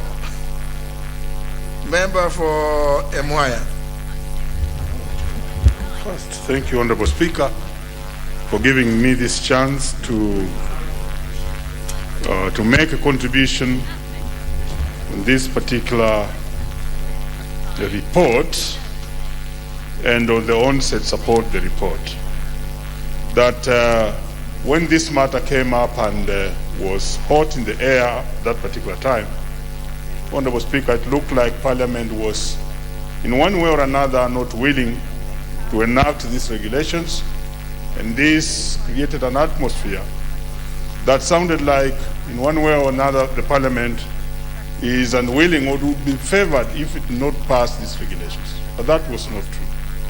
Honorable Speaker, from the report, it's now very clear that there were certain omissions that were either done deliberately or and deliberately. For instance, the issue of public participation should now come out clearly to the public and the Kenyans, so that as we go out to the field there, never again shall we be addressed as people who did not want to enact these regulations. That there was no public participation, Honorable Speaker, and that even the IBC itself attempted to bring the public participation reports that had been done in 2016, meaning that this was a very unfaithful way of trying to deal with Parliament.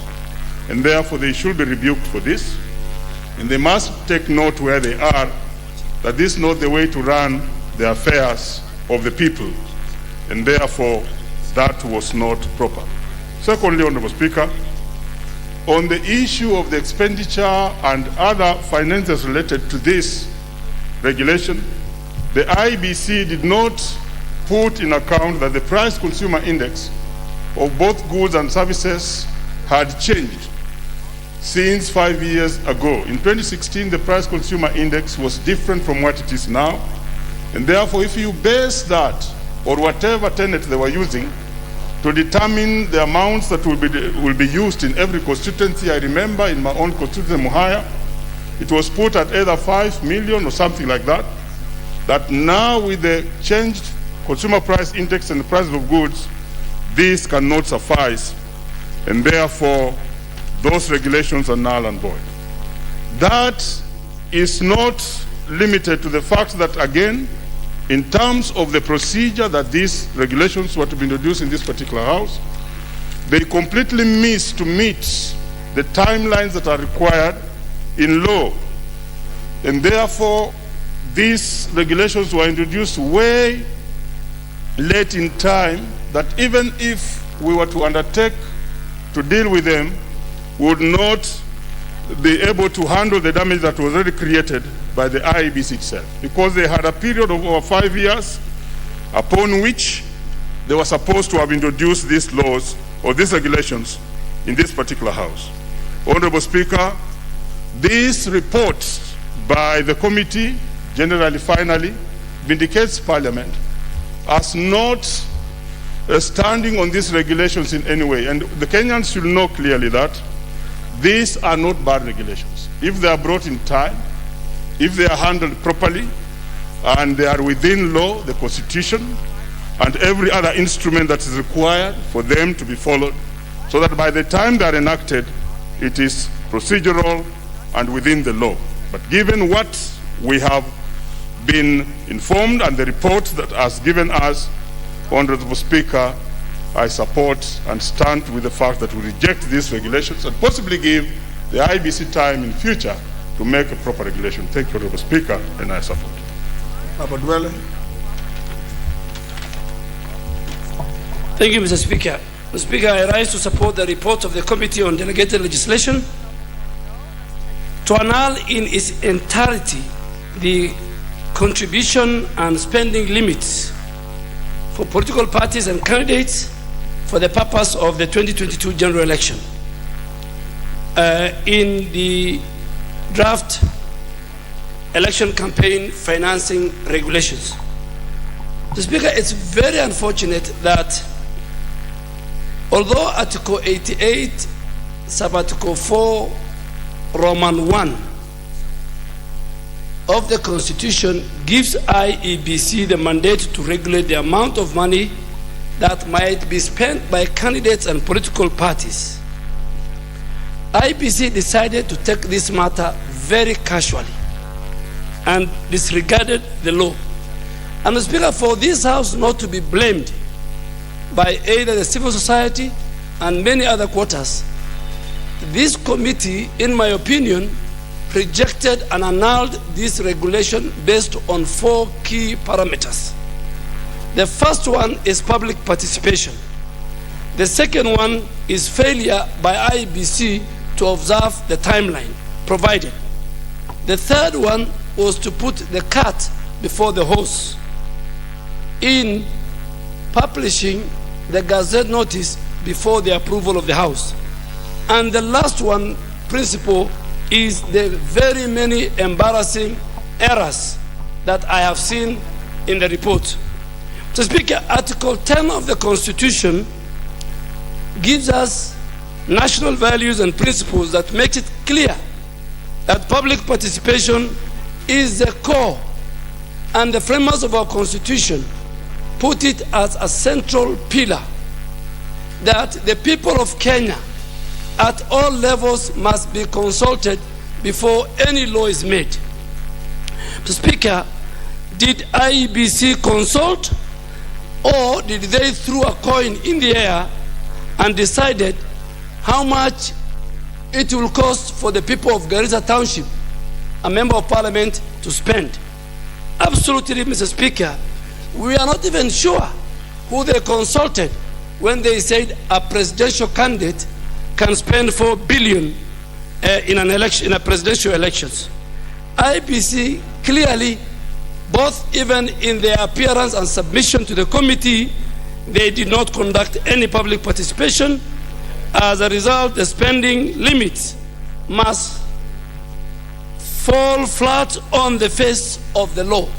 So by not conducting public participation, Mr. Speaker, and I'm sure that is why one of the reasons why BBI also fall flat was because of public participation. Two, Mr. Speaker, was failure to observe timelines.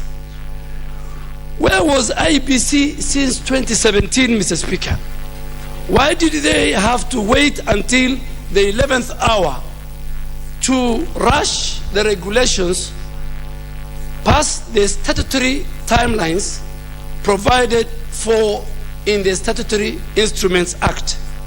The law required, Mr. Speaker, that election finance campaign regulations must have been at least passed 12 months before the next general election. And in fact, Mr. Speaker, by 9th of August 2021, these regulations ought to have been concluded. And today, Mr. Speaker, is 27th of September 2021, and we are discussing regulations that should have been a law a month ago. A month ago, before 1 year to the election, this piece of legislation should have been enacted. This falls flat, Mr. Speaker, noted that Section 13 of the Statutory Instrument Act, Mr. Speaker, requires that there will be no justifiable reason, and I hope the chairman is listening to me, of IEBC. There's no justifiable reason, read Section 13 of the Instruments Act, that can delay the submission, the publication, the laying of these regulations before the House. Mr. Speaker, the third principle that violated and the committee used was putting the cart before the horse. Election campaigning finance regulation, Mr. Speaker, should have been approved first by the House so that they could conform to the basis of spending limits. IEBC, Mr. Speaker, contrary to the law and to the Act, published the spending limits even before this House approved the regulations. And this is very unprocedural, illegal, and tantamount to putting the cart before the horse. That is one reason why these regulations had to be annulled. Finally, Mr. Speaker, in their own submission, and I've read this report, there were serious, embarrassing errors by the IEBC. Speaker, it is embarrassing that a constitutional commission tasked with conducting elections in this country and to determine the governance structure of our country can make such serious, embarrassing drafting errors. Why do I say so, Mr. Speaker? If you read the regulations that this committee has looked at, the title reads, Mr. Speaker, the title reads Election Campaign Financing Regulation 2020. And the citation reads, Mr. Speaker, Election Campaign Financing Regulation 2016. And Mr. Speaker, we are now in 2021. And this House is being called upon to approve regulations of 5 years ago, of 2016. I have seen, Mr. Speaker, in the report of the committee that even IEBC, led by the chair and his commissioners, making an admission unanswered of having made serious omissions in making their submission and had to be reminded to forward the regulations to IEBC. So, Mr. Speaker, this House, under the leadership of you, the Speaker, and former Member of Parliament and the Chair of JLAC in the 11th Parliament, passed the Campaign Financing Act, Mr. Speaker, and threw the ball to IEBC to prepare the regulations. Speaker, so let us make it very clear, crystal clear, for the benefit. We are not against enacting laws that will help the governance of free and fair elections, and that, like other democracies, we will know what has been spent by each candidate and each political party. But, Mr. Speaker, we are not rejecting it.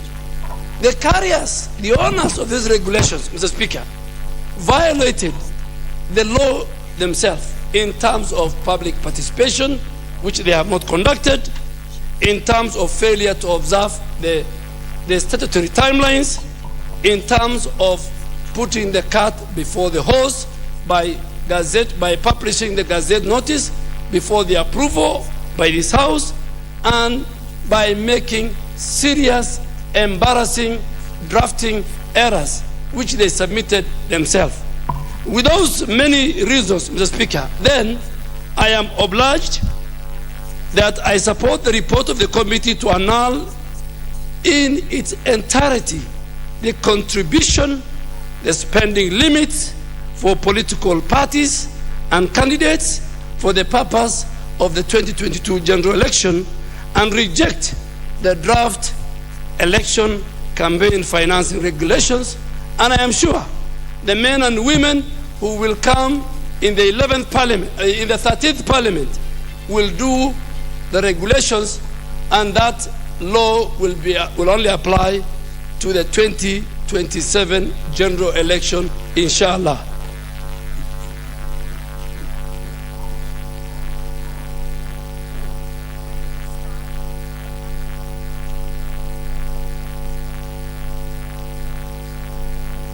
Leader of Majority Party.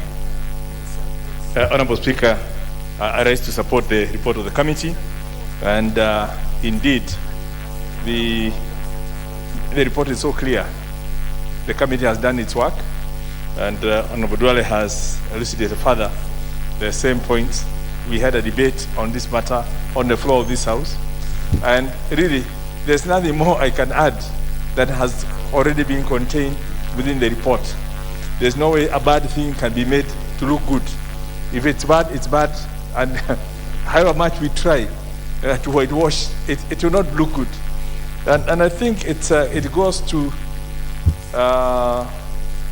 the bigger question of really the preparedness of IEBC in terms of giving hope to Kenyans that they are up to the task of conducting free and fair elections come next year. And this is a wake-up call to them, especially now that they are fully cooperated. Let them reconsider and go through each of those steps and start the journey to give assurance to Kenyans that indeed, now that they are fully cooperated, let them get a chief executive. Perhaps some of these errors are being kept because commissioners are also trying to play the part of management. Let them now set their house in order and give Kenyans a better assurance that indeed IEBC can be relied upon to conduct these watershed elections, where we have, it's coming in at a time when we have a transition from an administration that is finishing its term to create a total vacancy where a new administration will be coming in, or new candidates will be coming in. And we don't want a situation where people get into elections with doubts as to the capacity and the quality of the people at IEBC. So the House has done its job. They put themselves in a mess. So let them carry their mess. But we want to assure the House, the public out there, that this House will do its best to salvage the situation if there's such an opportunity, because I'm not sure the timings and all that, and the fact that any laws would have to go through several houses. But like we said, IBC had their time. They sat on it. They didn't want to do anything.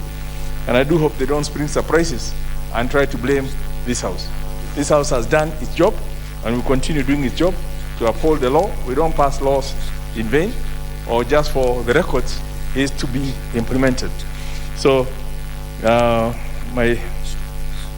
sympathize with IBC, but there's consequences, choices of consequences, and they chose to do things in a certain way, and they must bear the consequences of their actions or lack of actions or delayed actions as they did. So those whom I beg to support the report, and really ask the House that perhaps we are flogging a dead horse. We could save our time for more quality work in this House than flogging an already dead horse, and we could move on with more quality work. Minority Whip. I beg to support. Thank you very much, Honorable Minority Whip. Now, and the honorable members, because I know I have been here for long, I know the members who have made requests. Some of them are targeting some matters that will be coming later. It would be very good for me to be clear so that I do not remove you from the list, and therefore miss out in when the next order comes. So I will be asking you when I give you an opportunity before I press the button to give you. I will be. So let's start with the honorable minority whip. That's the honorable Junet.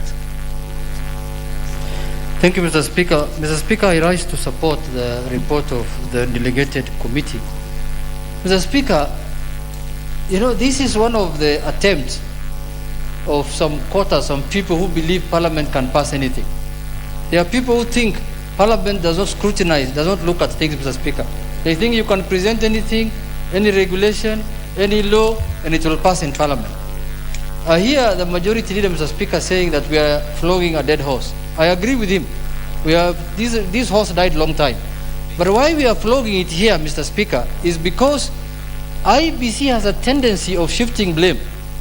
You will hear very soon in the streets here that Parliament is opposed to campaign financing. Politicians don't want to be regulated. They want to steal money and then spend it. Thieves who come and steal money and then... Mr. Speaker, if IBC had brought these amendments in good time, these regulations in good time, Mr. Speaker, there will have been no quarrel here. Mr. Speaker, this all boils down to the competency of the IBC. Whether IBC has, a properly constituted legal, department, Mr. Speaker. Mr. Speaker, this is an IBC that had an election nullified by the Supreme Court. And the Supreme Court said there were irregularities and illegalities. The same IBC now is bringing regulations which are illegal, full of irregularities and illegalities, Mr. Speaker. If you talk about them, Mr. Speaker, you will be told, oh, you have other issues. You don't want election, or you don't want... Now, what do we do now, Mr. Speaker? Mr. Speaker, and then the budget of IBC, is not small money. The amount of money actually they spend on lawyers alone, the legal fees that they pay, Mr. Speaker, is millions of shillings, Mr. Speaker. The other time, the chair here just alluded that when they appeared before the committee on these regulations, they came with a battery of lawyers. See, all those lawyers will be paid properly, Mr. Speaker. But the fact of the matter is, the law was not followed when these regulations were made. Kenyans must be made aware that IEBC never followed the law. Because, look, if you want to know IEBC was inciting Kenyans, before tabling the regulations in the House as required, so that they can be passed, Mr. Speaker, IEBC published those amounts, those figures in the Kenya Gazette, Mr. Speaker. They publicized. What they are trying to do is, the way Honorable Duale has said, to put the horse before the cart, or the cart before the horse, Mr. Speaker. And they were doing that deliberately to incite Kenyans that we have already given the ceilings. What ceilings? They are giving a presidential candidate to spend 4 billion. Where are we going to? Where is the president going to get 4 billion, Mr. Speaker? That's actually a lie. A presidential candidate should spend not more than 1 billion. Even that is too high, Mr. Speaker. So, Mr. Speaker, I want to conclude by saying these are indications of that can worry someone on IEBC. Now that we're heading to the general election, Mr. Speaker, if IEBC cannot get it right in a small thing like a regulation, Mr. Speaker, I don't know how they will get it right on bigger issues that are facing them for ahead in the 2022 election, Mr. Speaker. So, Mr. Speaker, IEBC must get their acts together properly. IEBC must give Kenyans credible election that is in line with the Constitution, that is in line with the laws, Mr. Speaker. Anything short of that, Mr. Speaker, they are preparing Kenyans for anarchy, Mr. Speaker, and chaos. So, Mr. Speaker, with those few remarks, I support the committee for annulling these regulations in their entirety, Mr. Speaker. These are, the way the Supreme Court said, or the High Court said, these are null and void, Mr. Speaker, these ones should not hold any. Thank you so much, Mr. Speaker. Okay. Now, very quickly, I want to see, is Honorable Gashimu interested in speaking to this? He's top on the list. Honorable Bunyasi? Okay, then you have the floor. Thank you, Mr. Speaker. I have a few remarks. I agree with the conclusion of the House that this is probably regular and therefore is not the instrument that we can use to proceed, and that they should relook at it. But I want to indicate also as we do that I think the intention of containing expenditures in elections is important. They should do it procedurally, but it's extremely important. It's important because apart from the fact that it can exclude, or it does exclude, those in the community who may be able to contribute effectively to leadership because they can't afford it, it also frustrates the efforts of getting the affirmative actions in place. You can't get youth in easily. The youth generally don't have the money. You can't get the women in easily. Now that we have women billionaires now, but they're a tiny minority, that sort of militates against them. And certainly it means that the people the society is putting forward who get elected are those who have money or access to money. And we also know that our money in Kenya doesn't always come from the right sources. They come from taxpayers. Honorable Raso, what is your... Honorable Speaker, I rise on standing order number 95. Why did you do that in the middle of my statement? Honorable Speaker, I have the right to stand on that standing order. We are flogging a dead horse, and we cannot legislate in vain. What we are actually discussing this afternoon in the House, we are discussing an illegality. Honorable Speaker, I request that the mover be asked to reply. Thank you. Well, I will do that forthwith, but first I will allow the member who was on the floor to finish. And as he does that, then you'll be making up your mind on whether you want us to go the direction the Honorable Raso has requested or not. Thank you, Mr. Speaker. The illegality is not the discussion. The illegality was the documentation itself. This is Honorable Bunyasi, and you know okay, you are very seasoned. Let me conclude. What Honorable Raso has done is perfectly in order. Now, the only thing that you need to do is to actually finish your contribution, focus your mind on what you are doing, and then the illegality or otherwise will be determined later. I'm well guided, Mr. Speaker. So just saying that the import of what the decision we are making also is that we should think seriously as for whether we're going to proceed forever without regulations. And I really hope that we shall find a way in which they can be done legally and brought back in. I think let me stop the other comments I was going to make now and simply say I support it, but I'm still concerned about the outstanding need to have verifiable spending limits brought into law. Very well. Now the honorable members, the Honorable Raso has risen under Standing Order 95, requesting that we close debate and allow the mover to reply. He's given his reasons, so it's up to you to make your decision. So, honorable members, will as many as of the opinion that the debate be closed and mover be called to reply, will as many as of that opinion say aye? When as our contrary opinion say nay? Nay. The ayes have it.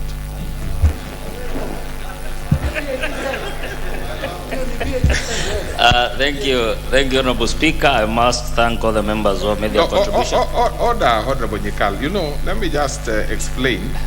It's not about the, you know, the base. It's about feeling the mood of the House. And you know, that is the position. So please reply. Thank you, Speaker. I was saying that I wish to thank all the members who have made their contributions this evening or this afternoon. It is not lost on us members that we agree that campaign financing should be regulated, but IBC must get its act together. They should not just lash and bring regulations to this House, then start blaming or incite members of the public against parliamentarians. Mr. Speaker, like one member has pointed out, IBC, without any color of thought, gazetted these regulations before they were approved by the House, and everybody was like, look, members must stick to these amounts of money.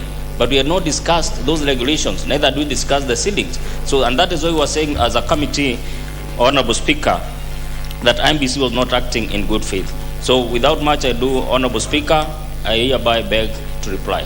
Thank you. Very well. And of course, I'll not put the question for the reasons that are clear. That one, therefore, will be deferred to the next sitting. Now, let's go to the next order. Order number 14, the Trustees Perpetual Succession Amendment Bill, National Assembly Bill number 23 of 2021, second reading. Is that by the Committee on Finance? Yes, are you prepared, Chair? I'm very prepared. Okay. I don't know, the majority leader was gesturing at me, but I'm very prepared.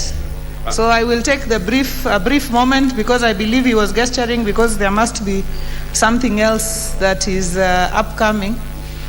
So, Honorable Speaker, I beg to move that the Trustees Perpetual Succession Amendment Bill, National Assembly Bill number 23 of 2021, be now read a second time.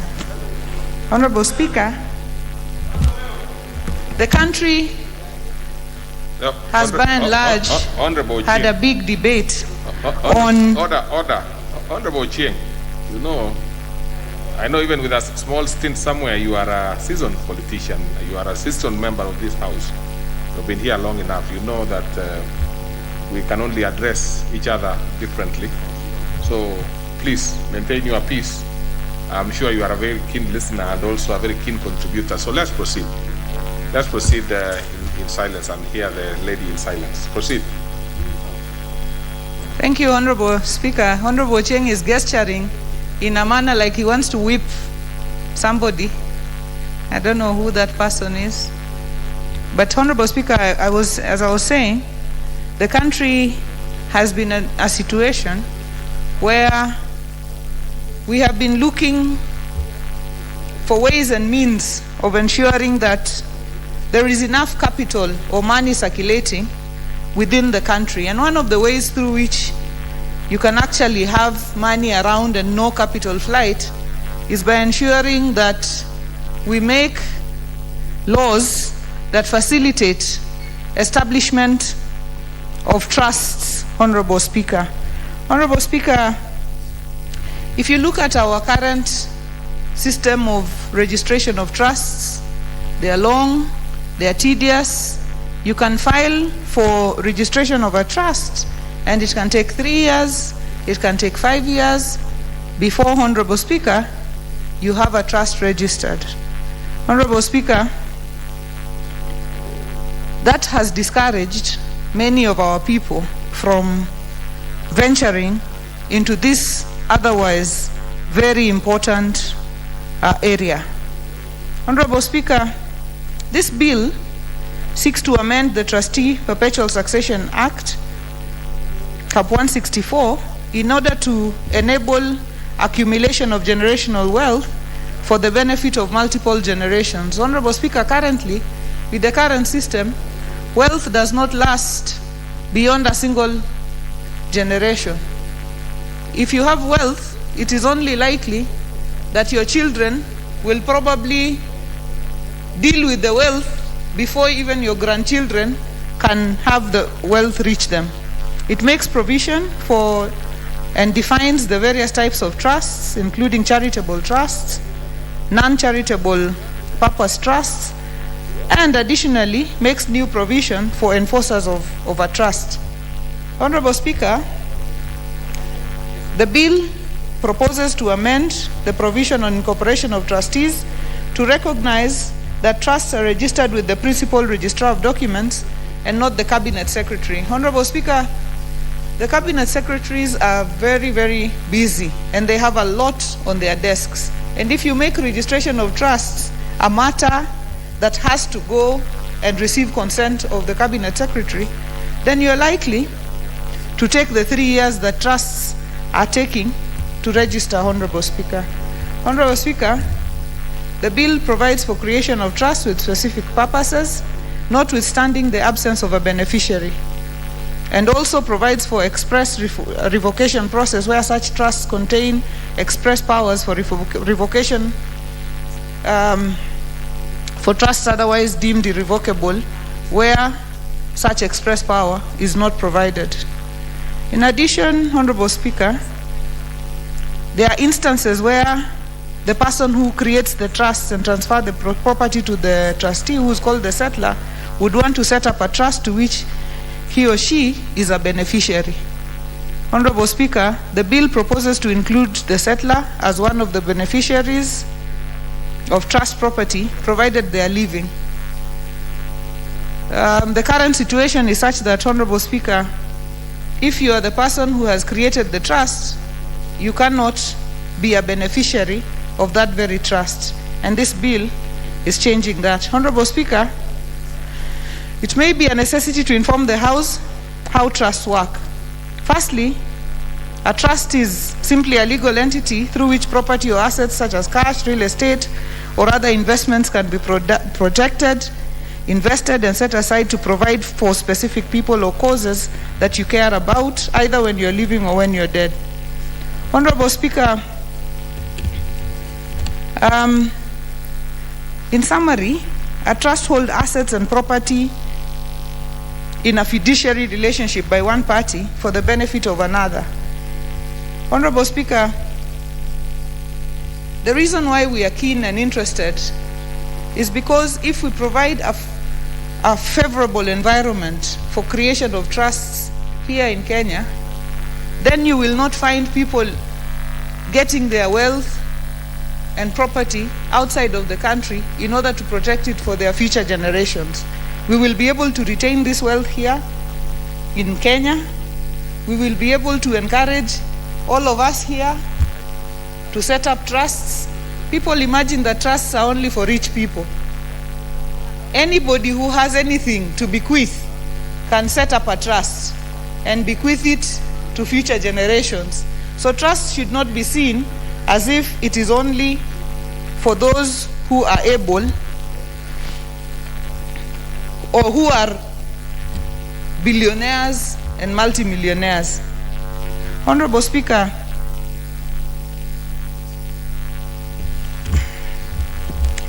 the committee carried out public participation on this bill, and I'd like to mention this because many times there is litigation as to whether public participation was conducted. And we received memoranda and presentations from 10 stakeholders, including Sisuli and Associates, Anjawala and Kana, the East African Philanthropy Network and the Kenya Community Development Foundation, the Region Management Limited, Ashitiva Advocates, Oraro and Company, Kimakia Magara and Partners, Robol Office, Kemunto Moturi, ENS Africa Advocates. Majority of the stakeholders, Honorable Speaker, noted that trusts form the engine for wealth accumulation and the need to reinvigorate their participation in the socio-economic development of the country through registered trusts. The legal framework to re-engineer the administration and management of wealth held in trusts for generational transfer is important as it guarantees perpetuity in wealth at both family and institutional level. Honorable Speaker, in considering the bill, the committee observed that the amendment will simplify and remove bureaucracy and the tedious process involved in setting up a trust, as I'd already mentioned. Honorable Speaker, this will result from the removal of powers for registration from the Cabinet Secretary and vesting it with the Principal Registrar of Documents. The bill also goes ahead to define various types of trusts: charitable trusts, family trusts, non-charitable trusts, so that if you have a cause for which you believe in, you can set up a trust, for example, for cancer research, for any other cause that you believe in, malaria research, or even if it's in athletics, you can set up a trust to support such. As I conclude, Mr. Speaker, allow me to express my special thanks to members of the Departmental Committee on Finance and National Planning, staff of the committee, the stakeholders who came in to give us their views, the Speaker and the Clerk, and Mr. Speaker, this House for giving us this opportunity to present these amendments. Honorable Speaker, with those many remarks, I beg to move and ask Honorable Mboni, the member for Kitui Rural, to second. Honorable Mboni.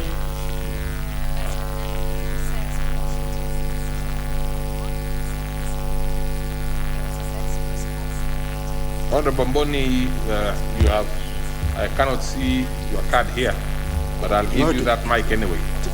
I'm on. Thank you, Mr. Speaker, for giving this opportunity to second this bill.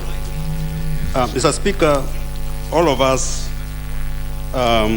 we are seeing a situation whereby some families were very rich, but when the head of the household passes on, these families are really suffering because of mismanagement of the wealth which the head of household had created.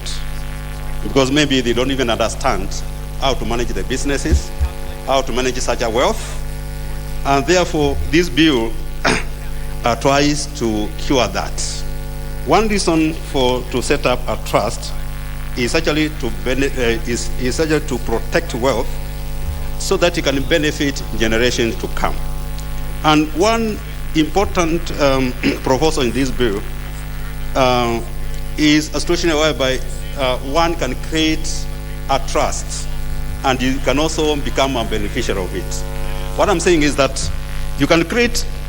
one can create a trust, transfer all the assets and business to that trust, and also becomes a beneficiary. One advantage of this is because you can actually assess if these your trustees can really manage your wealth. We have seen cases whereby families have gone to court because they feel that the trustees are mismanaging their assets and their businesses. So, Mr. Speaker, those few remarks, I beg to second. Thank you very much.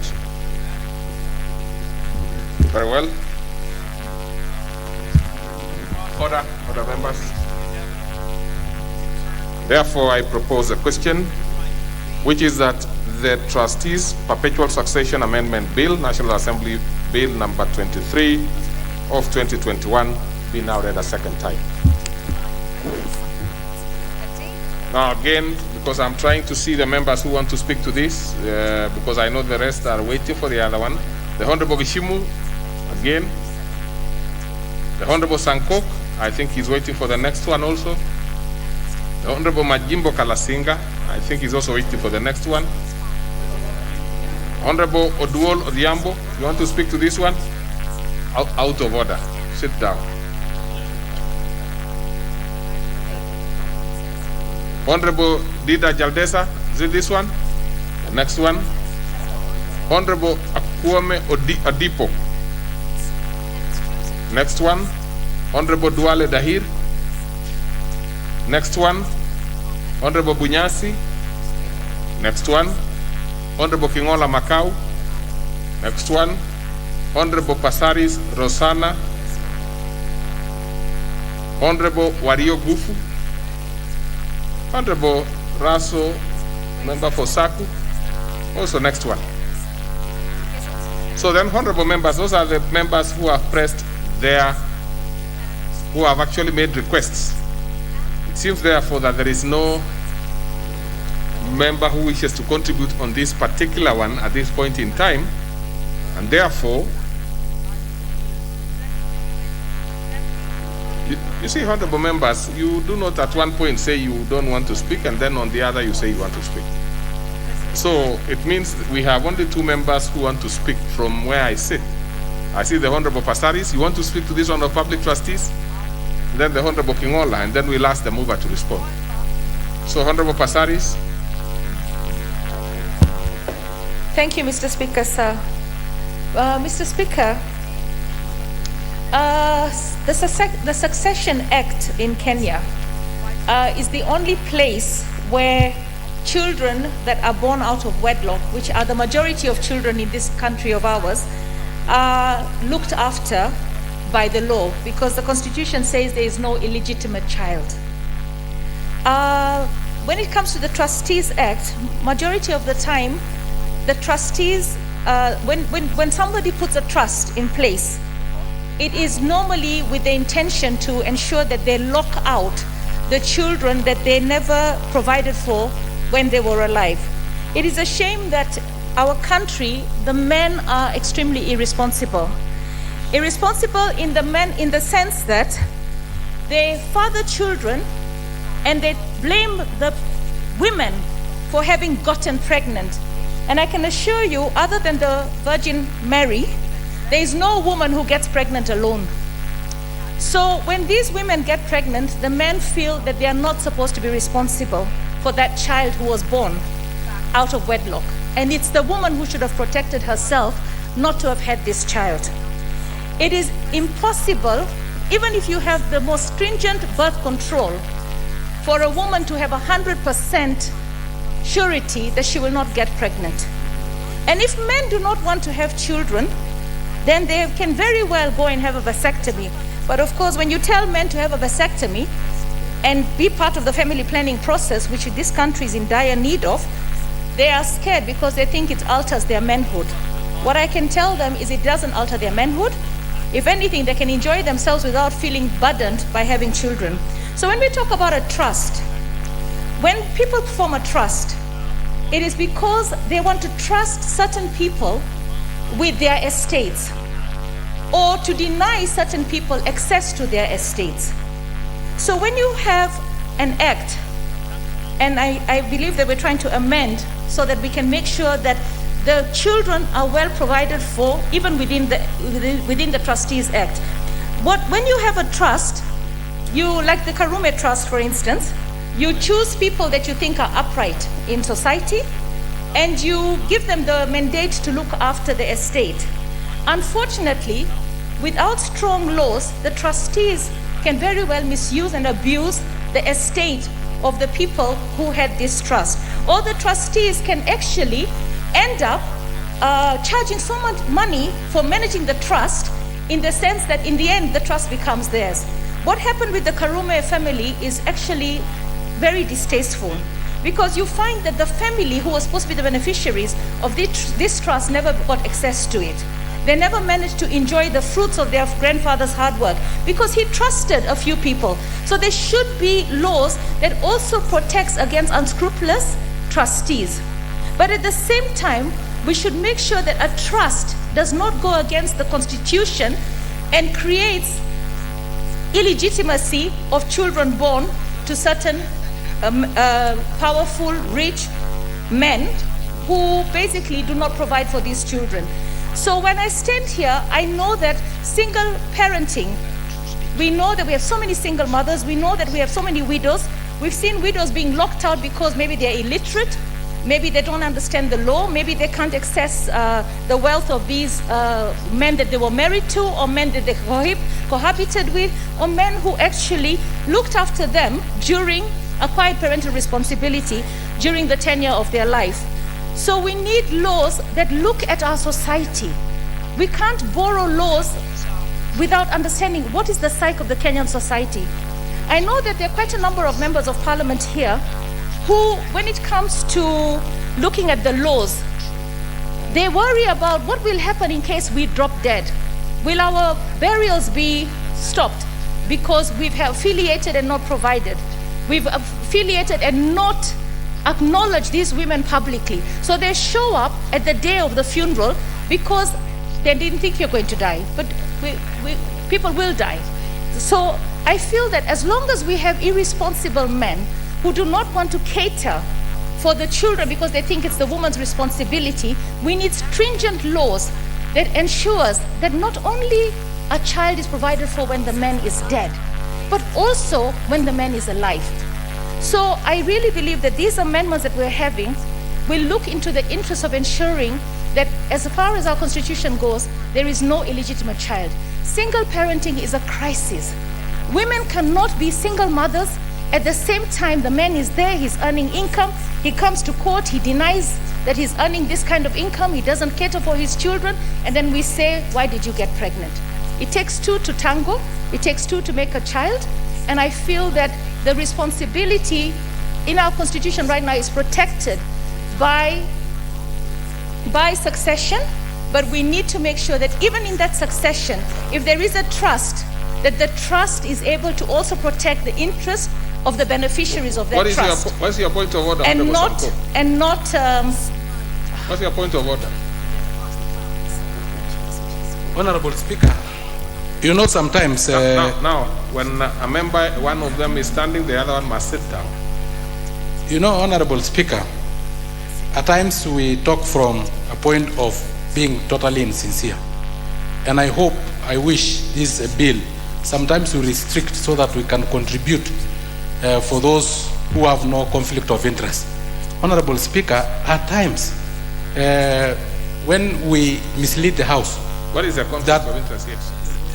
That some men will think that when they fall dead or they are men who are not caring enough, Honorable Speaker, I think Honorable Pasaris was misleading the House because, again, even the women, when they were being sent fare, why did they not save that fare? Why did they not save all the money? The man had also a burden during that relationship, Honorable Speaker. You are contributing. Yes, even the man also had some burden to carry. So they should also carry the burden of being pregnant. You know, let us also have some conflict of interest being declared. Order. I'm struggling to get your, point of order. Actually, yours became eventually a point of argument. So you started contributing. So you've had your time to contribute. Maybe Honorable Pasaris can proceed then. I didn't specifically get what your point of order was. I felt it was actually a contribution. So she's misleading. I didn't get what. Anyway, but you had your say. Proceed, Honorable Pasaris. Mr. Speaker, I would like to one day invite the Honorable Sankok to gather with me when we talk to widows who have had trusts made and they've not benefited, persons with disability who probably get their disability in the marriage, or they have a child that is disabled that are thrown out even of legal wedlocks and not provided for. So the history of Kenya and the history of men in society have been actually undermining the rights of women.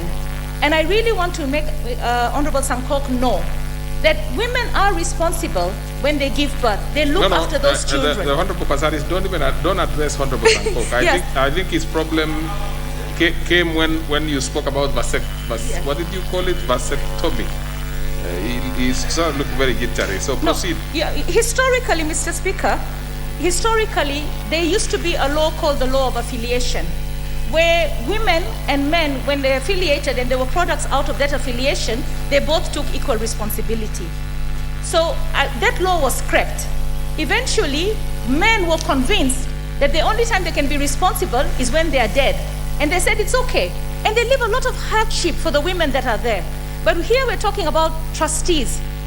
When a man or a woman actually has money to leave for their children, and they appoint trustees, people that they think would actually look after their families. If we don't have laws to protect the estate, to provide for the children, then we will end up with a lot of children that are not able to access the wealth.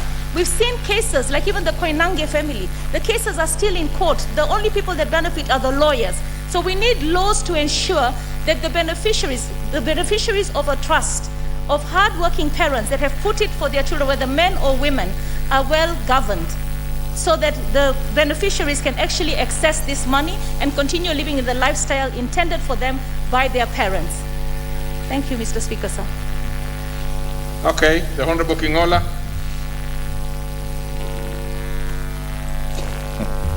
Thank you, Mr. Speaker. Mr. Speaker, I've considered this amendment. Although of late, Mr. Speaker, the Committee on Finance is on the spotlight for bringing amendments that are not very friendly to Kenyans.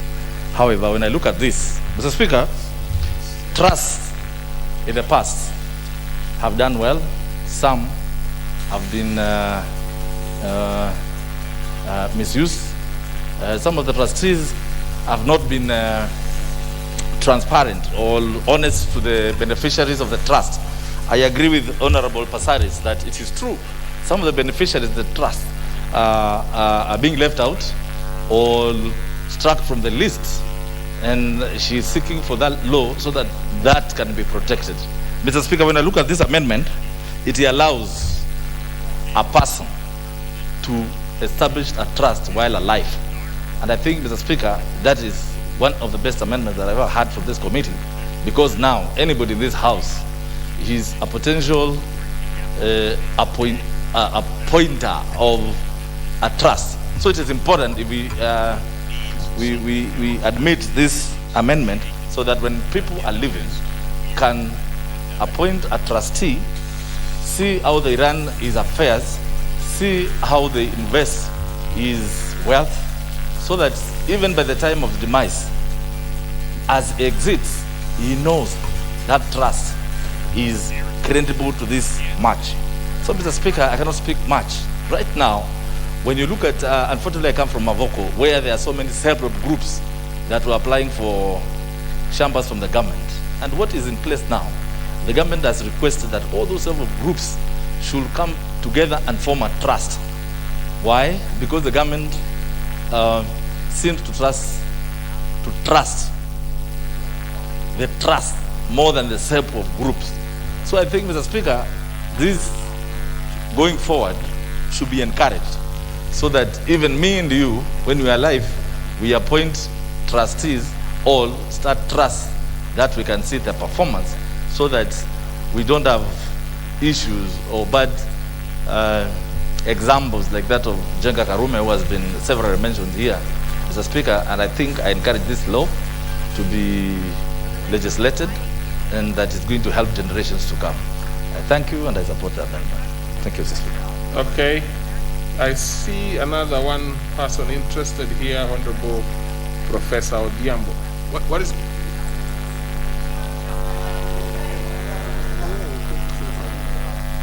Well, the members who are speaking up, because there are only two, can actually do it in brief, I believe. What is your point of order, the Honorable Dida Jaldesa?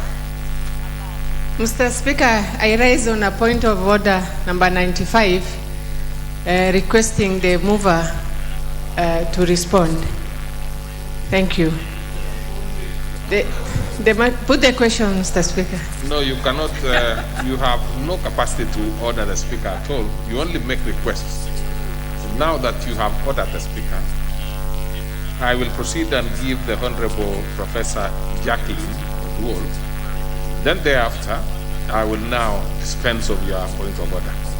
Just to make sure that you are aware that you cannot order, you make a request. Had you requested, I would have put that question now. Yes. Thank you very much, Honorable Speaker.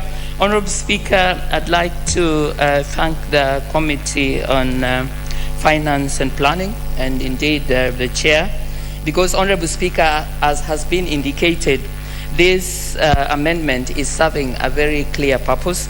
Honorable Speaker, because I am aware that the Honorable Jaldesa and a number of members were keen to speak on the next motion, I will try, Honorable Speaker, not to take up too much time, But I want, Honorable Speaker, first to help us as legislators, as indeed as concerned Kenyans, what has been brought very clearly to our attention by the Honorable Esther Passaris, to acknowledge that I support this amendment because it is an amendment that is truly serving a purpose of what legislation ideally should do, looking at our society, looking at the kinds of challenges and problems we face in society, and seeking to see the way that we can best provide a framework, a legislative framework, so that, Honorable Speaker, we are not leaving decisions and actions to the whims of individuals. And Honorable Speaker, a trust can serve many purposes. It can include, Honorable Speaker, estate planning, tax planning, medical planning. But Honorable Speaker, I wanted particularly to speak on the purpose of charitable giving or charitable frameworks. Honorable Speaker, in our country today, we have a tendency where we have lost the sense of responsibility, or indeed the Ubuntu spirit that we had, where we would want to be sure that we are able, if we are concerned with certain issues, it could be widows, could be how orphans or any other group that are disadvantaged experiencing life. Honorable Speaker, we have lost that framework by which we could organize. And we have found a situation, Honorable Speaker, where we are training our youngsters, our youths, to be people who look outside and who assume that any help that they would need would come from a donor. Usually they see that as a foreigner. Honorable Speaker, I support this amendment because it is clear that this amendment is helping us to see that we now have a very clear framework where we can see the manner in which we can manage and invest not only our money, our property, not only for dealing with issues that will be concerned with family, but indeed, Honorable Speaker, how we can ensure that there will be a way of giving and contributing to a matter during our lifetime and indeed even after our death. And so, Honorable Speaker, as I support this amendment, I do it because it gives us a very good framework. And Honorable Speaker, I do appreciate that we would want to make sure that trusts help to protect children and, Honorable Speaker, widows. But I also hope, Honorable Speaker, that we also want a country where we would teach values and where we would want to make sure that there is a sense in which, as much as we would want to not allow the men who father children to go scot-free and not necessarily be held accountable, Honorable Speaker, I think it is time that we also got our young girls and our women to not go to a context, Honorable Speaker, that I have seen coming up in my experience as a teacher. I have seen cases, Honorable Speaker, where young girls and sometimes older women decide that they want to have children, sometimes even without the knowledge of the very fathers who they want to have the children from, and then they completely then turn around and cry foul just for the men alone. Honorable Speaker, I am in this House, and it is something that I think it is time that I have a few months to be sure that I speak to. I am here to represent the women. I come on the quota of the disadvantaged or marginalized as women. And Honorable Speaker, it comes and behoves us to look at gender in terms of the way in which we will see injustice on either. And I would just like, Honorable Speaker, to go on record that I do agree that we would want to make sure that we do not in any way let children suffer or let men get scot-free. But Honorable Speaker, we must also name and stop the situation where we have a culture where young girls, where women, in a way, sometimes scheme, Honorable Speaker, to have children and then to create a very big issue. So, Honorable Speaker, I thank this committee because I think this is a good framework, and I do believe that as we implement the law, we will be sure that this law is giving us room to take into account and to contribute, particularly with regards to charitable giving. Thank you, Honorable Speaker, and I support. Very well. So therefore, I'll have to dispense because I really have no choice on this one. You remember the Honorable Jaldesa has approached the House under Standing Order 95 that debate be cut and the mover be asked to reply. Now it's up to the House to make its decision. So will as many as of the opinion that debate be cut and the mover be called along to reply, will as many as of that opinion say aye?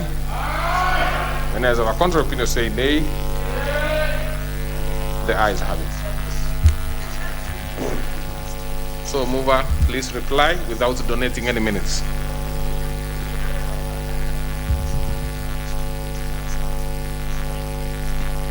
Honorable Speaker, how did you read my mind? Well, it happens all the time, and you know the standing orders are fairly clear on this one. Because I was hoping that when you cut debate, you cannot donate time. You can only donate time if it is in the regular session that your time is over. Yeah, I was hoping to make a... What is your point of order, the Honorable Millie Odhiambo?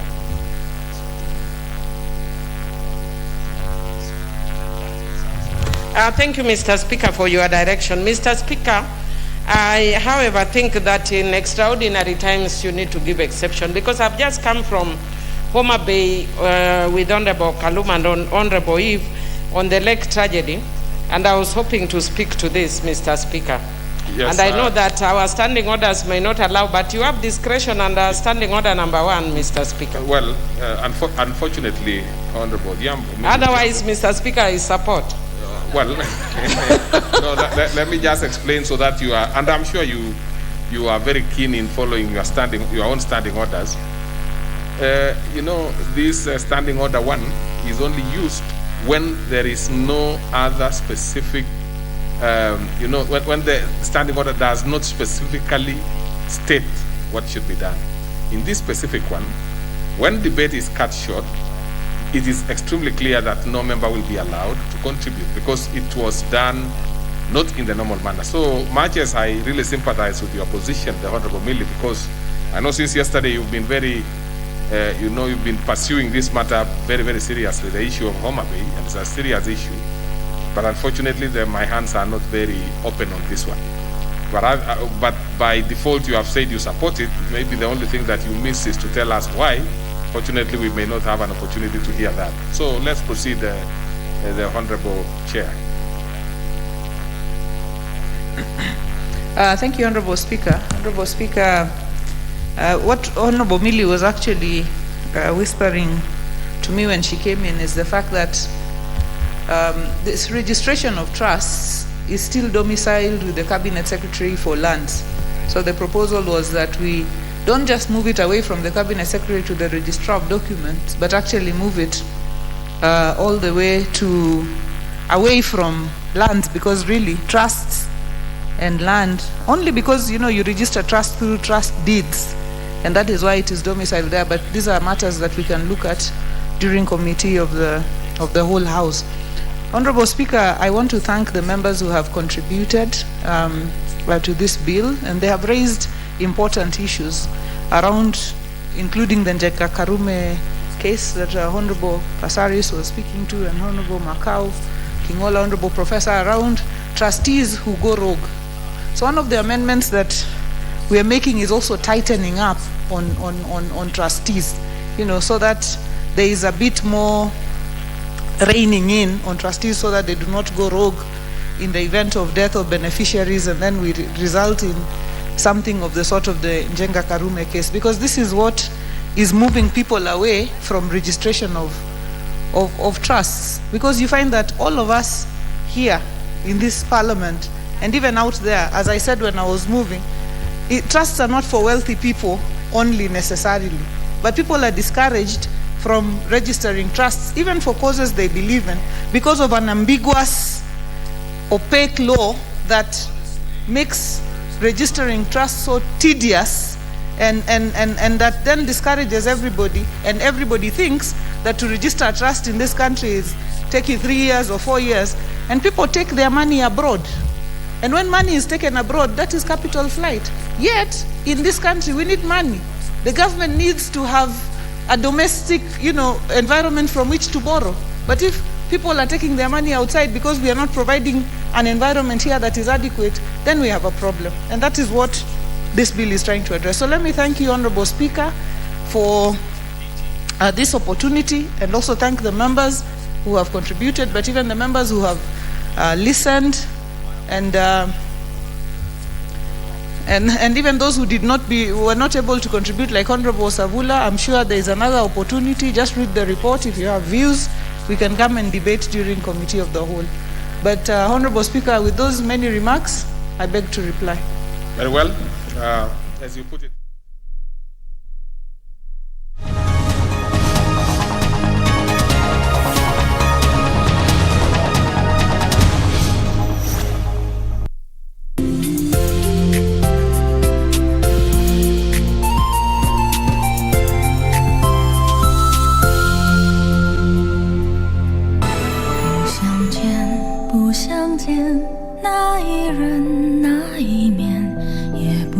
Your Majesty, it was the Empress Mother that ordered it done. Or else I wouldn't have dared. That's a lie! After what he said in court, I think most officials won't believe that. It's you behind this thing. Hold on. You must hang in there. We'll arrive at the nunnery soon. They said there's a doctor there. I'm sure she'll cure you. Hang on. Just hang on, brother. Hurry! Faster! If you keep messing around like this, I'm afraid you'll end up in jail again.